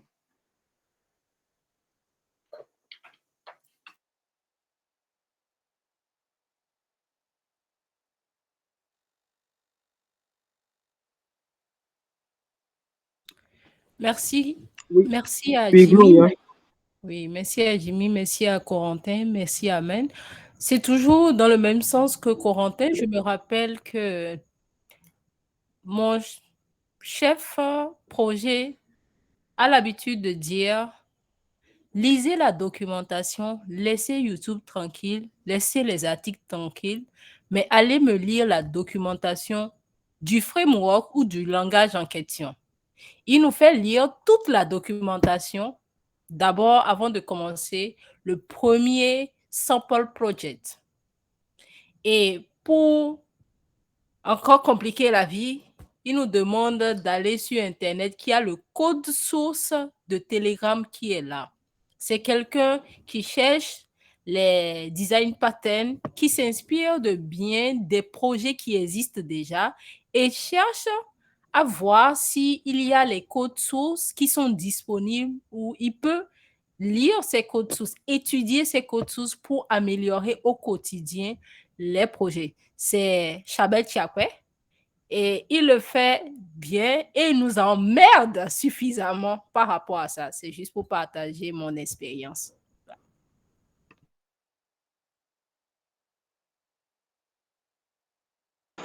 Ok, est-ce qu'il y a d'autres questions avant que je ne rebondisse? Bon, il faut aussi vite terminer le mythe. Est-ce qu'il y a d'autres questions?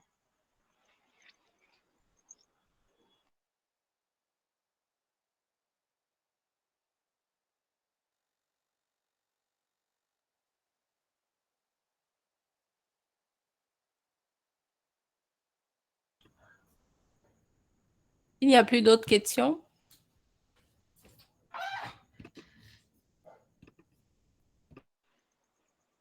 Et je profitais, hein, on a rarement le temps d'avoir, enfin, on a rarement l'occasion d'avoir dans un mythe autant de têtes couronnées de 5 étoiles, de 8 étoiles, de 20 étoiles, hein. Donc, oui, c'est la vérité. Bon, s'il n'y en a pas, moi, je veux profiter. Ne m'en tenez pas rigueur. Tout à l'heure, j'ai tout du mal à dire tu. Bon, tout à l'heure, Jimmy parlait en fait, des bases, de comprendre, en fait, la mécanique qui est derrière, en fait. En fait, j'aimerais savoir, là, en fait, depuis quelque temps, j'ai commencé à faire les algorithmes. J'ai commencé par comprendre un peu comment ça fonctionne derrière. Je suis en train de lire un livre Grokkin Algorithme, mais n'a pas les algorithmes, en fait. Qu'est-ce que je dois comprendre? Parce que j'ai tellement ce syndrome-là. Et parfois, il m'arrive de revoir JavaScript tellement de fois qu'il me dit il me faut maîtriser tout, mais je pense quand même que j'ai les bases. Quand je prends des sites d'algorithmes, j'arrive quand même à les résoudre, parfois difficilement, mais parfois quand même, je sens quand même que j'ai évolué par rapport à ce côté-là. Je pense quand même que j'ai un peu la base côté algorithmique, qu'il faut peut-être revoir certaines choses. Mais n'a pas les algorithmes que je suis en train de bosser. Quels sont les autres côtés qu'il faut que je travaille encore? Là, comme ça, je vais plus me concentrer que sur les outils, comme l'a dit Gloria et les autres. Je vais peut-être lire la documentation de temps à autre à mes heures perdues. Maintenant, de façon basique, comme base solide en tant que développeur, à part algorithme là, qu'est-ce que je peux encore apprendre pour me bonifier davantage, pour me solidifier davantage?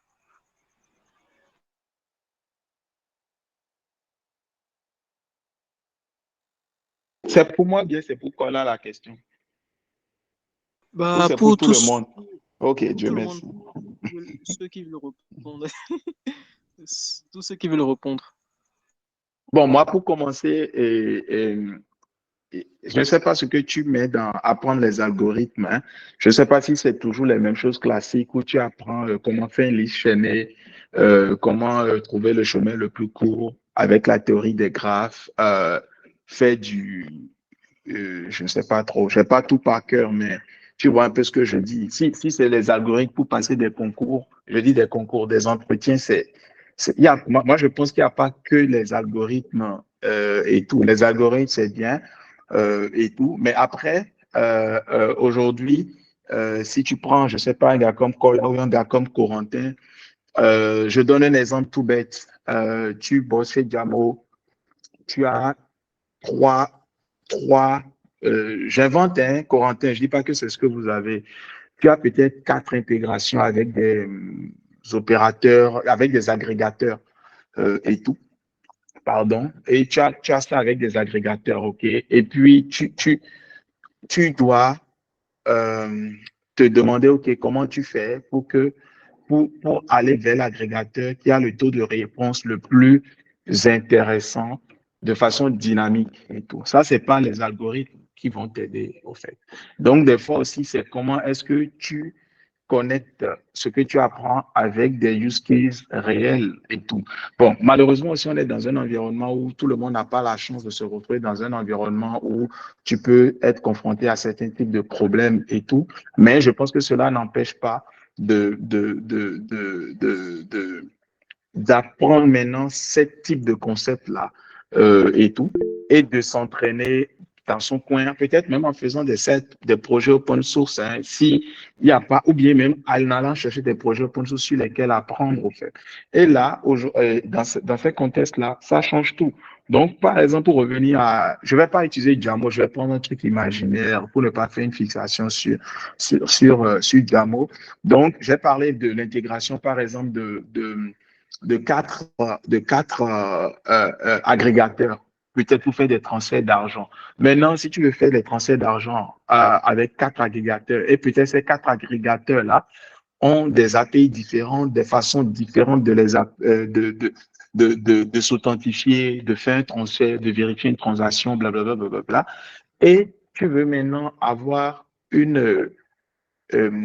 si tu veux, par exemple, comment dit-on, si tu as un truc comme ça et que tu veux maintenant transformer ça en un truc unique pour faire consommer ça à une app mobile, par exemple, et que ce soit transparent pour l'app mobile qui n'en a rien à foutre de savoir ce qui est derrière, et que demain, si tu rajoutes 10 intégrateurs, on s'en fout, au fait. Là, tu dépasses déjà de l'algorithme pur et tout, parce que là, tu rentres dans un monde où tu dois réfléchir de façon beaucoup plus holistique et autres. Donc ça, par exemple, je donne cet exemple juste pour dire que juste des algorithmes de liste chaînée ne t'ont pas forcément t'aider dans ce cas spécifique-là. Par contre, en apprenant des design patterns, par exemple, si aujourd'hui on a une API qui est là, qui est consommée par des API mobiles, et que demain, le partenaire principal, un partenaire tombe et qu'on doit changer ce partenaire-là, est-ce qu'on change le naming de toutes les API ou bien on essaie de supporter la complexité niveau back-end pour pouvoir continuer à utiliser la même API. Et ça, c'est des trucs de design pattern. Donc là, tu vas te dire, OK, quel type de pattern tu vas utiliser? Est-ce que tu vas créer un adaptateur, utiliser le pattern bridge, créer une façade pour rendre tout ça pour gérer toute cette abstraction. Et ça, par exemple, ce n'est pas forcément de la lecture et tout. Donc, de structure de données et autres.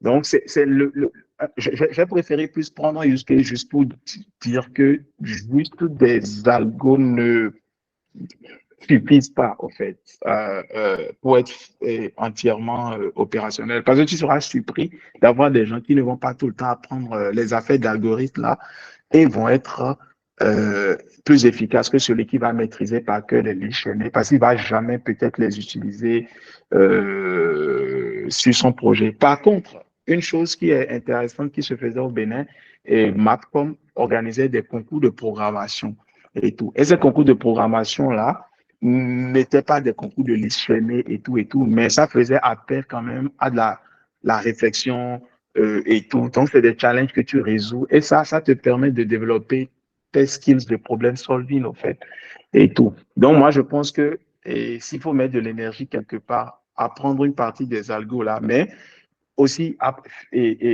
comment dit-on, être ouvert à expandre un peu sa réflexion sur comment est-ce que tu résous des problèmes concrets.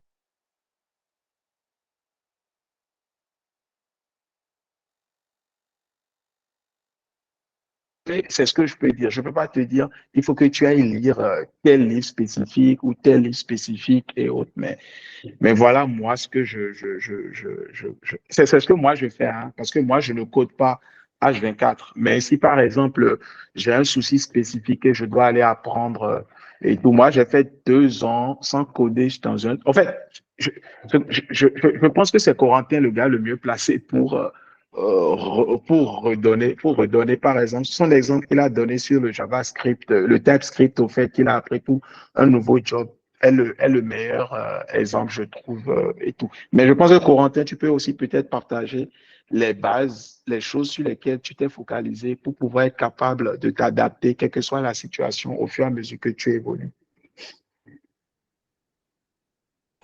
Déjà, merci beaucoup. J'ai déjà tiré beaucoup de choses et tout. Si Corentin veut nous lâcher quelque chose aussi, surtout pas là, parce qu'il ne parle pas, au fait. Ou bien il n'est plus là. Il est bien là. Là aussi. Okay. Il est bien là.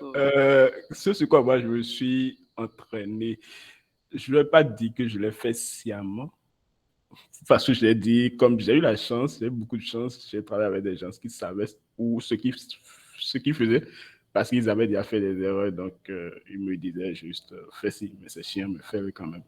Donc, au finish, je peux dire ce sur quoi je me suis entraîné pour pouvoir passer l'entretien. Donc, on va dire juste que l'entretien, c'est juste pour pouvoir faire une API qui va faire C'était quoi? Une API de to-do. On m'a dit que c'est un truc back-end. Donc, je ne sais pas ce qu'il fallait utiliser. Donc, on va juste dire Nest.js, qui est TypeScript, et Postgres pour la DB. Donc, je suis allé sur Internet, j'ai regardé un peu, j'ai vu Nest.js, j'ai regardé, je sais un peu déjà utiliser Postgres, j'ai regardé quel est l'ORM qui s'adapte le plus en fait. Et j'ai vu que TypeORM est le plus utilisé sur JavaScript, apparemment. J'ai regardé comment on utilise ça, comment je peux faire moi-même mes queries.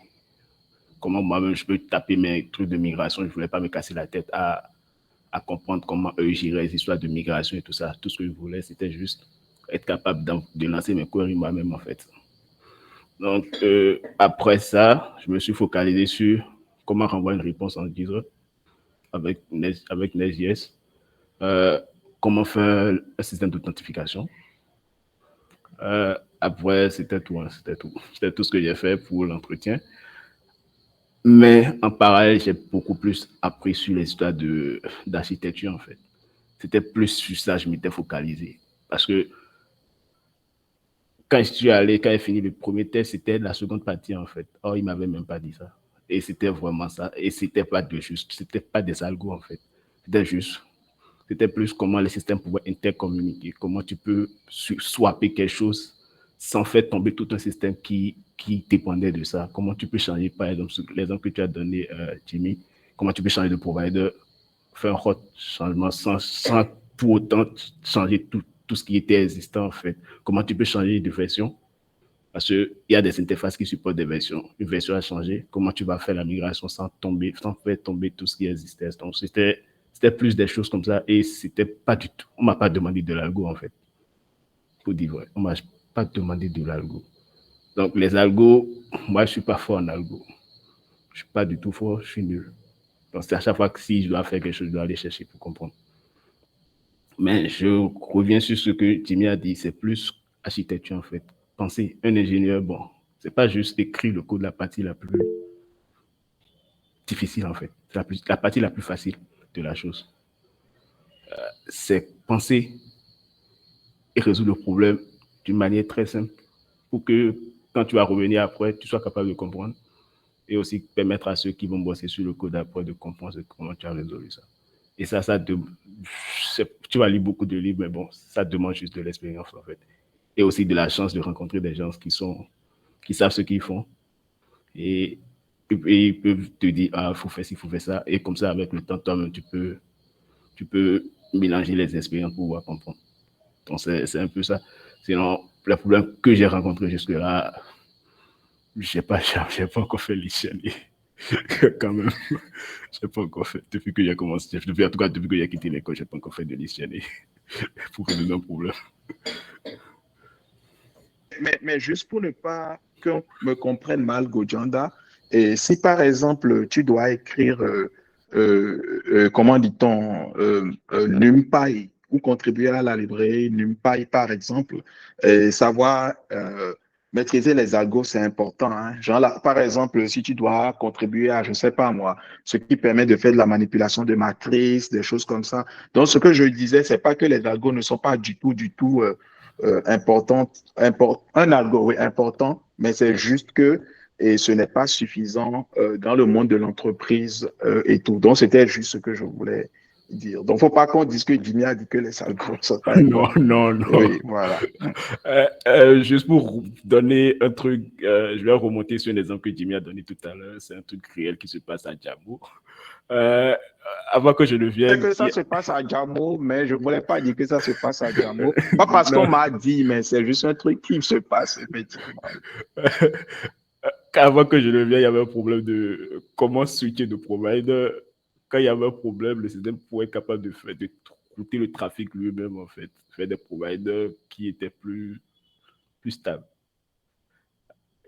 on était parti sur une solution de round robin, mais bon, actuellement, on a stoppé ça parce que bon, il faut qu'on fasse toute migration avant d'y aller. So, ouais, c'est un problème réel en fait, qu'il a donné.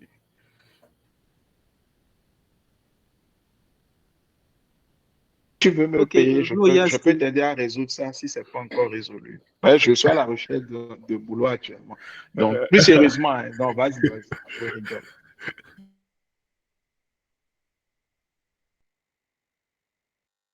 Ok, merci pour vos réponses et tout. Gloria.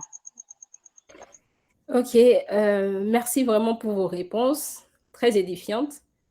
J'ai l'habitude de dire quelque chose que tout le monde ne partage pas. Le code ne fait pas 50% du job. Le code qu'on écrit ne fait pas 50% du projet qu'on développe. L'expérience que j'ai eue lors de mon deuxième stage m'a choquée. J'ai passé 2 mois à analyser un projet avant d'écrire même le code en 1 mois à peine ou moins d'1 mois. J'étais choquée. Il fallait faire la modélisation, il fallait faire les diagrammes de cas d'utilisation, les diagrammes de classe, et il faut tout commenter, tout expliquer, avoir une vue holistique de tout avant de maintenant écrire le code lui-même.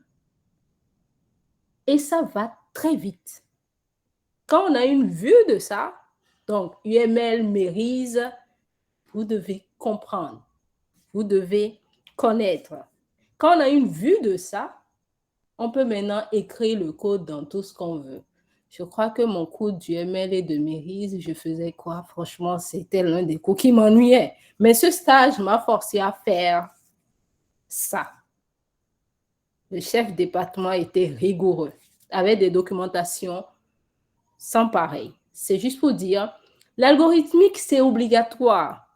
En tant qu'ingénieur, tu apprends ça déjà et donc tu es obligé de le faire au fil du temps parce que ça te permet de savoir comment écrire le code pour manipuler certaines données, les matrices et autres. Donc ça, c'est obligatoire. Est-ce qu'il faut le faire tout le temps? Le cache, il y a des librairies qui font déjà des choses. Donc, celui qui te confie son projet ne s'attend pas à ce que tu apprennes forcément des algorithmes pour pouvoir lui implémenter sa chose. Mais il faut que tu connaisses les algorithmes. Ça ouvre l'esprit. Ça permet de mieux comprendre certaines librairies. C'est important aussi. Mais au-delà de ça, le businessman, les modélisations, avant même de commencer par coder, ceux du front-end, il y a aussi ça, une vue de comment l'expérience utilisateur va se passer et il faut avoir une connaissance aussi de comment envoyer la donnée pour que le backend puisse consommer. C'est bien des choses qu'il faut connaître aussi basiquement que possible, mais qu'il faut connaître pour avoir une certaine base. Et le refactoring. Il y a des codes, quand vous voyez, vous entrez dans le fichier code, vous avez 50 fonctions. C'est quelque chose de terrible. Aujourd'hui, quand je vois ça, je fais non, c'est pas possible. Je ne peux pas écrire dans ce code, reprenez ça. Donc, il y a de ces choses-là, il y a le refactoring qu'il faut faire à chaque fois. Il parlait des providers. Si vous devez intégrer plusieurs API qui font pratiquement la même chose dans votre application, ou bien qui doivent répondre à la même chose dans votre application, comment refactoriser votre classe ou bien vos fonctions qui doivent consommer, retourner des réponses à ces API-là sans que vous ne fassiez des adaptations de plusieurs fichiers dans votre projet. Il y a beaucoup de subtilités qu'il faut apprendre, mais c'est des bases aussi, la modélisation, l'analyse pour pouvoir faire le refactoring et bien de ces choses-là. Parce que le code, je connais les bases, if, where, while, etc. Je prends PHP, j'entre dans Adonis ou bien j'entre dans Nest, c'est toujours des frameworks. Je connais la procédure d'apprentissage et d'implémentation d'une API. OK, ça va. Mais au-delà de ça, pour le business, il faut apprendre ces choses-là. C'est tout. J'ai beaucoup parlé. Je retourne la parole. OK, merci. comme le disent les gens, vous avez l'or dans la bouche. Vous avez l'or dans la bouche. Vraiment, vous êtes génial. Il y avait Chancel et Marcelin qui avaient levé la main. Je prends Chancel, puis après Marcelin. Rapidement. Ok, merci pour la parole. Je ne veux pas être long, mais je pense C'est les deux que... dernières questions. On va prendre Non, c'est pas vraiment une question, c'est par rapport à ce que tu disais. Bon, je pense que les éléments de réponse sont arrivés déjà. Apprendre en profondeur, pas seulement pour les algorithmes, c'est toujours bien, mais comme l'ont dit certains, l'expérience est meilleure parce que on a tendance à penser que voilà, plus tu connais en fait le langage, plus tu vas maîtriser les profondeurs, les meilleurs du langage, tu seras meilleur. Mais moi, je crois que un meilleur développeur, en fait, c'est celui qui aura toujours une idée de comment résoudre un problème. Je prends un exemple. On me dit, OK, comment aller d'un point A à un point B? Le meilleur, c'est pas forcément celui qui va écrire le code le moins long, mais c'est celui qui aura beaucoup plus de chemin, celui qui pourra avoir plus de chemin emprunté pour arriver au point B. Quelqu'un peut juste avoir, c'est-à-dire, il ne peut voir qu'un seul chemin pour arriver à la solution. Ce qui fait que lorsqu'il emprunte ce chemin, s'il a des difficultés, il aura du mal à se retrouver. Par contre, celui qui voit le problème et il anticipe déjà 10 solutions, 10 chemins pour atteindre la solution, je pense que celui-là, il est un meilleur développeur. Et ça passe par l'expérience quand tu apprends beaucoup plus de projets, tu apprends des trucs. Donc, vaut mieux aller sur des projets. Si devant un projet, tu vois que bon, ça demande à apprendre un certain algorithme, là, tu apprends le truc et puis tu mets en place. Donc, je trouve que c'est beaucoup plus important d'avoir une palette de solutions face à un problème que de juste avoir, voilà, la compétence du langage. Donc, c'est tout ce que je voulais apporter. Ok, merci beaucoup, Chancel. Marcelin. Oui, bonsoir à tous. Je suis Marcelin Zessou et je ne voulais pas parler, mais c'est quand j'ai entendu l'intervention de Gloria. Vous me recevez, j'espère. Oui, on te reçoit. Oui, c'est quand j'ai entendu l'intervention de Gloria sur la modélisation que je voulais dire que voilà, je suis très fan de ça et de la partie préliminaire qui précède l'écriture de code. Et que s'il y a des gens dans la communauté qui pensent que, voilà, ils souhaitent avoir des séances de partage de connaissances, dans ce sens, je me rendrai disponible pour qu'on en discute. Je vous remercie. D'accord, merci Marcelin. Peut-être qu'on fera un mythe sur la modélisation ou peut-être tu vas nous parler de façon spécifique, peut-être aussi d'autres personnes. Peut-être que on va en parler avec Gloria. On aura peut-être des séances de modélisation, aussi d'études d'architecture. En tout cas, pas mal de choses. On a retenu beaucoup de choses afin de pouvoir nourrir davantage au fait le développeur que nous sommes. Voilà.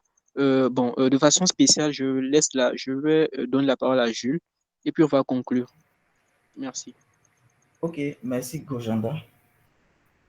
Bon, moi, je voudrais revenir je voudrais poser une question aux problématiques soulevées par Jimmy et puis Corentin. En fait, ils ont parlé des problèmes réels qu'ils rencontrent en entreprise et il y a eu de gros mots qui sont sortis et puis tout. Donc, moi, je voudrais savoir, pour apporter des solutions à ces problèmes-là, j'ai entendu parler de design pattern. Ce sont des choses qui m'intéressent, moi, depuis un moment. Donc, moi, j'aimerais savoir quelles sont les approches ou bien quels sont les design patterns que vous nous conseillez d'étudier, d'apprendre, histoire même de se préparer à résoudre ces problèmes-là, ou bien qui peuvent nous aider à être le plus préparé pour pouvoir apporter des solutions plus intéressantes si demain on a la chance de rencontrer ces problématiques. Donc voilà la question que je veux poser. Merci. Jules, par rapport au design pattern, moi, je ne peux pas te dire qu'il faut apprendre X, Y, Z. Déjà, moi, je pense que c'est aussi des trucs du générationnel, hein, et tout. C'est de faire des recherches déjà pour savoir quels sont les fondamentaux qu'un ingénieur, un développeur doit comprendre, doit savoir, doit apprendre et tout au cours de sa formation. Donc, par rapport à cela, je pense que déjà, il y a un livre qui est un livre légendaire qui s'appelle qui s'appelle le titre c'est Design Pattern, mais j'ai oublié le sous-titre. Mais ça a été écrit par ce que les gens appellent Gang of Four. Donc, en fait, tu peux pas être un développeur sans connaître c'est quoi. Quand tu lis GOF et tout, tu dois savoir ce que ça veut dire, en fait. Donc, c'est eux vraiment qui ont démocratisé cela début années 90 et tout, avec Eric Gama et plein d'autres. Maintenant, après, il y a eu plein de gens, tu vas voir les design patterns en PHP, design pattern, tu vas voir plein de livres, master design pattern en Python, PHP, JavaScript, blablabla, blablabla. Mais quand tu apprends ces design patterns-là, ça te permet de comprendre de façon générale. Maintenant, c'est quand tu es face à des problèmes que tu les utilises. Donc, moi, je vais te donner quelques exemples tout bêtes. Imagine quelqu'un fait du développement sur du mobile et tout. Donc, je prends un développeur Android, il fait du natif, blablabla, blablabla, ou un développeur iOS, OK? Et il veut faire des transitions sur différentes vues, hein, OK? Donc, il veut passer de la page d'inscription vers peut-être la page, la home page. Donc, il fait son inscription, blablabla, il veut quitter maintenant home page, je ne sais pas, vers les settings et tout. Il peut se retrouver à avoir plein de links de transition et tout, genre d'une page à une autre. Et ça peut devenir le bordel quand l'application grossit. Donc, une façon simple, c'est d'utiliser, c'est de voir, OK, quand tu commences à réfléchir en disant, OK, comment je fais pour que mon routine, voilà, c'est le thème que je voulais ça, le routine, c'est de l'iOS, par exemple, se fasse de façon beaucoup plus simple. Tu vas commencer à réfléchir, peut-être toi, mais tu peux trouver des solutions pour pallier au problème. Mais après, tu fais des recherches, tu vas te rendre compte qu'il y a un truc qu'on appelle coordinator pattern. Et tu vas aller lire c'est quoi le coordinator pattern. En même temps, ça te donne la solution. Ou bien, par exemple, tu es en train de développer ton appli et ton appli, tu dois aller sauvegarder des informations dans une base de données embarquée. Ça peut être du Realm, sur du Android, du Core Data, sur du iOS ou whatever. Et puis, tu te dis, OK, pour mieux avoir ton architecte, pour mieux séparer euh, la persistance du reste des autres composants, tu peux te retrouver à utiliser du repository pattern parce que les repository patterns te permettent de mieux faire cette abstraction-là et tout et tout. Donc, je pense que les patterns, tu peux les lire et tout, et après, les adapter en quelque sorte à ce que tu dis. Maintenant, par rapport à l'exemple dont parlait Corentin, où tu as des API qui font X, Y, Z et tout, tu peux te retrouver à mélanger plusieurs design patterns. Donc, ça peut être de l'adaptateur, parce qu'un adaptateur est utilisé, par exemple, pour faire communiquer deux systèmes qui, à la base, ne peuvent pas communiquer. Donc, tu crées un adaptateur, comme un adaptateur de prise, où tu as des prises qui ont trois trous, d'autres ont deux trous, style américain et tout. Donc, tu achètes un adaptateur chez le baba du coin à 100 francs pour pouvoir brancher, je ne sais pas, ta console que tu as achetée au State pour que ça puisse marcher au Bénin. Je donne un exemple tout bête. Donc, après, pour faire communiquer deux systèmes dans ton code, tu te rends compte que okay, tu vas créer un adaptateur. Après, tu peux te dire, OK, tu as plusieurs choses qui peuvent être mises en forme d'abstraction pour pouvoir servir une API, pour pouvoir exposer une API. Tu peux mélanger du bridge et le design pattern façade et tout. Donc, en gros, en fait, les design patterns, tu les comprends, mais c'est de savoir, OK, quand est-ce que tu comment dit-on, quand est-ce que tu les implémentes et tout. Donc, il faut voir ça comme des jokers, en quelque sorte, et tout. Et quand on a envie quand on se retrouve à un problème réel, c'est là où on fait appel à ça. Et aussi, accepter que tu ne vas pas connaître tout ce qui est design pattern, hein, forcément par cœur. Parce que le livre dont je parle, The Gang of Four, là, d'Eric Gama et ses amis, et ça a été écrit à l'époque où il n'y avait pas de développement mobile et tout. Donc, il y a certains patterns qui ne vont pas être, qui ne seront pas dedans et tout, d'autres seront dedans, qui sont toujours utilisés et tout. Et par exemple, eux, ils ont parlé du MVC qui est toujours utilisé, que tu peux utiliser sur du Flutter, du Android et autres. Donc voilà, et c'est toujours des concepts à garder et ne pas forcément se dire que, non, ce que je veux dire, c'est de se dire que quand tu es en face d'un problème, tu peux te dire, OK, est-ce qu'il y a des design patterns qui peuvent t'aider à mieux résoudre ce problème-là pour que tu puisses toujours avoir ton code qui soit un peu plus clean, ne pas avoir trop de dettes techniques, ainsi de suite, ainsi de suite. Donc, voilà ce que je peux dire. Mais déjà, c'est va chercher, tu vas trouver des guides sur GitHub où on va te dire au moins les basics. Donc, il y a par exemple le truc de Gang of Four. Il y a un livre référence qui est sorti en 1999 qui est toujours d'actualité, qui est le premier livre de la maison d'édition Pragmatic Programmeur. Et le titre du livre, c'est Pragmatic Programmeur. Donc, c'est des livres qui te donnent vraiment des insights. Donc, il y a 2 livres que tu dois lire ce mois de juin, que tu dois pirater ou voler, ou je ne sais pas trop. On a un auteur ici, c'est un livre sur les design patterns et le livre Pragmatic Programmeur de Andy Hunt et j'ai oublié le nom du second et tout. Et voilà.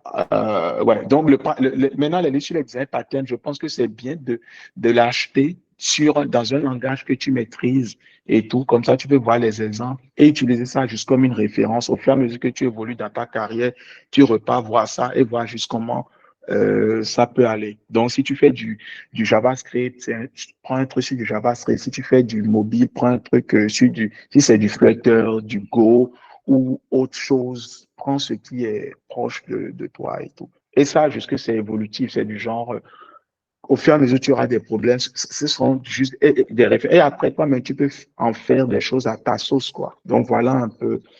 Je peux laisser d'autres compléter et tout. J'espère que je n'ai pas trop divagué, quoi. Merci pour ce partage. Vous avez l'or dans la bouche.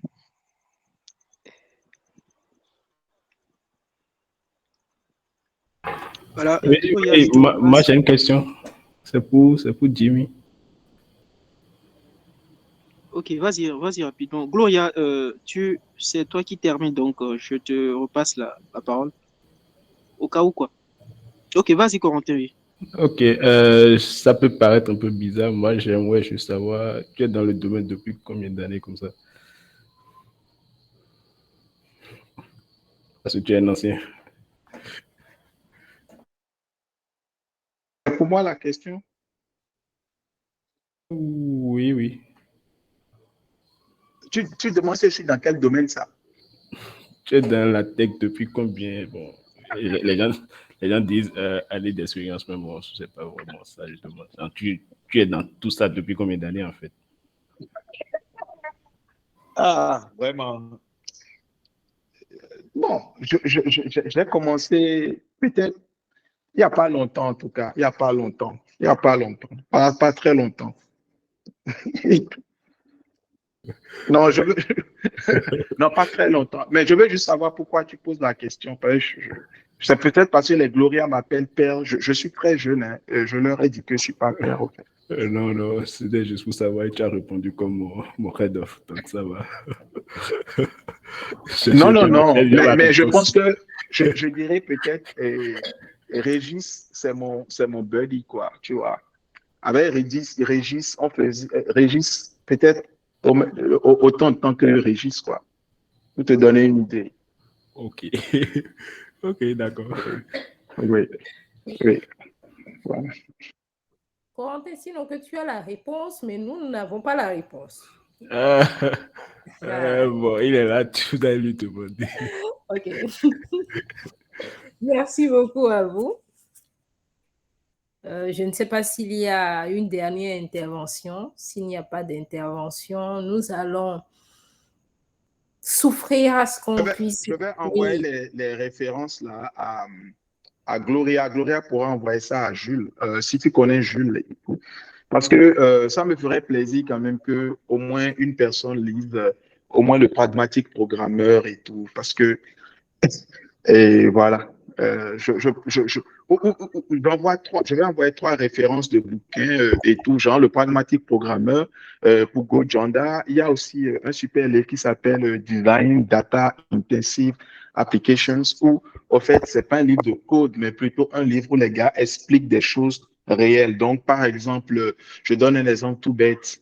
Si, par exemple, tu es ingénieur chez Twitter et Cristiano Ronaldo ou chez Instagram a 500 millions de followers et qui fait un post, la question qui se pose, c'est est-ce que tu mets à jour le profil des 500 millions de personnes qui suivent Cristiano Ronaldo pendant qu'il fait le post, ou quelle est la stratégie que tu fais? Parce que si tu dois tout le temps faire ça, c'est pas efficient. Donc, c'est comment est-ce que tu le fais et comment des grosses boîtes comme les Twitter et autres répondent à des problématiques comme ça et tout. Bon, je dis pas que le livre est seulement comme ça, mais c'est juste pour donner un goût et tout. Donc, ça peut être intéressant parce que plus on lit ce genre de choses, plus je pense que ça fera de nous de meilleurs développeurs et tout. Voilà. Donc, je pourrais envoyer à Gloria, elle pourra partager ça à Jules et Gojanda. Bon, je peux t'envoyer ça sur Gojanda. Voilà. Merci beaucoup. Oui, Jules, tu as une intervention?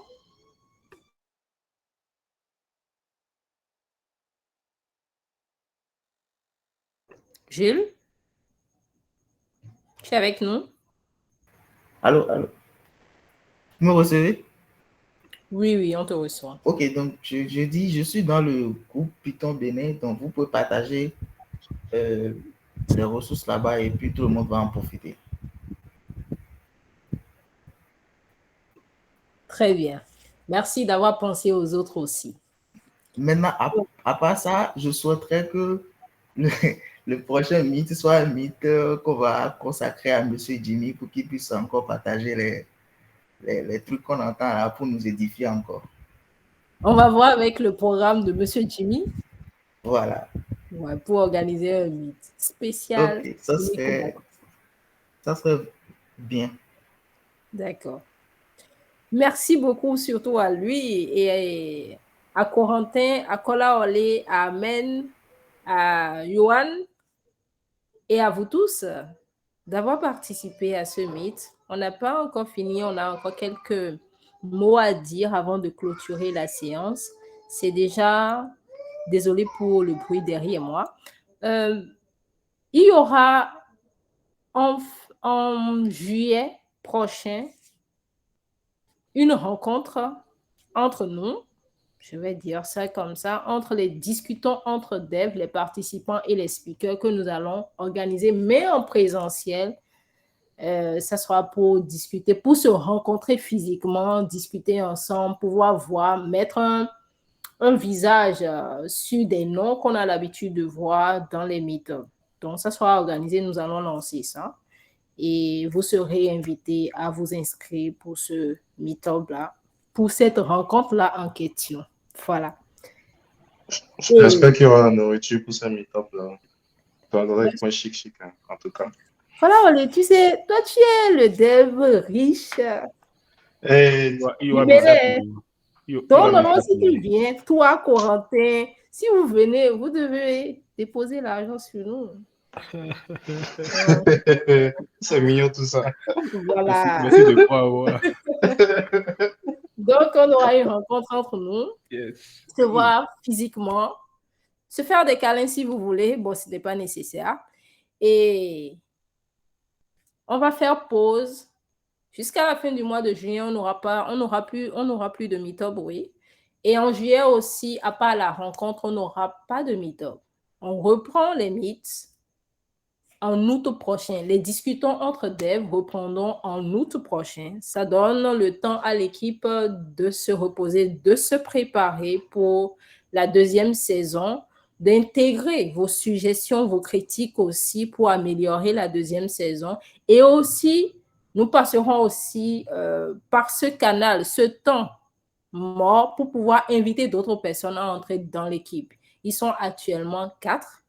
et nous aimerions quand même que d'autres personnes les accompagnent. Comme il le disait tantôt, qu'il y ait d'autres modérateurs, ça sera comme ça, 2 par modération. On va revoir le temps de discussion aussi, 2 par modération et en fonction de la disponibilité, 1 personne ou 2 personnes à chaque fois. Ça nous permet d'avoir des modérateurs et que le travail ne se repose pas sur 1 ou 2 personnes à chaque fois. Donc, ça, c'est tout ce qu'on voudrait apporter à ce dernier meet-up. Et je vais laisser Gojanda, s'il est là, clôturer le meet-up. Alors, merci Gloria pour tout et merci les amis pour votre participation active. Comme toujours, on a passé un bon temps ensemble. Donc, le meet sera de rediffusé sur YouTube. Donc, pour ceux qui n'ont pas suivi l'intégralité, donc ne vous inquiétez pas. Normalement, le lundi ou dans la semaine, ça sera disponible. Et voilà, je pense que Gloria a déjà tout dit. On va vous revenir par rapport en fait, aux suggestions, par rapport au fait, on va aussi faire un sondage pour les heures, aussi pour retenir quelque chose.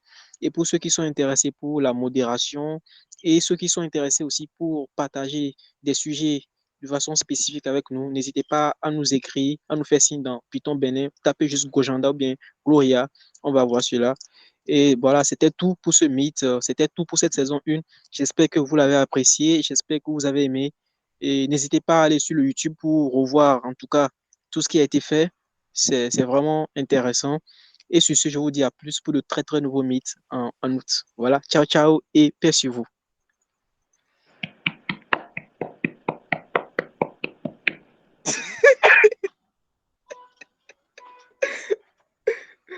Merci Aurel.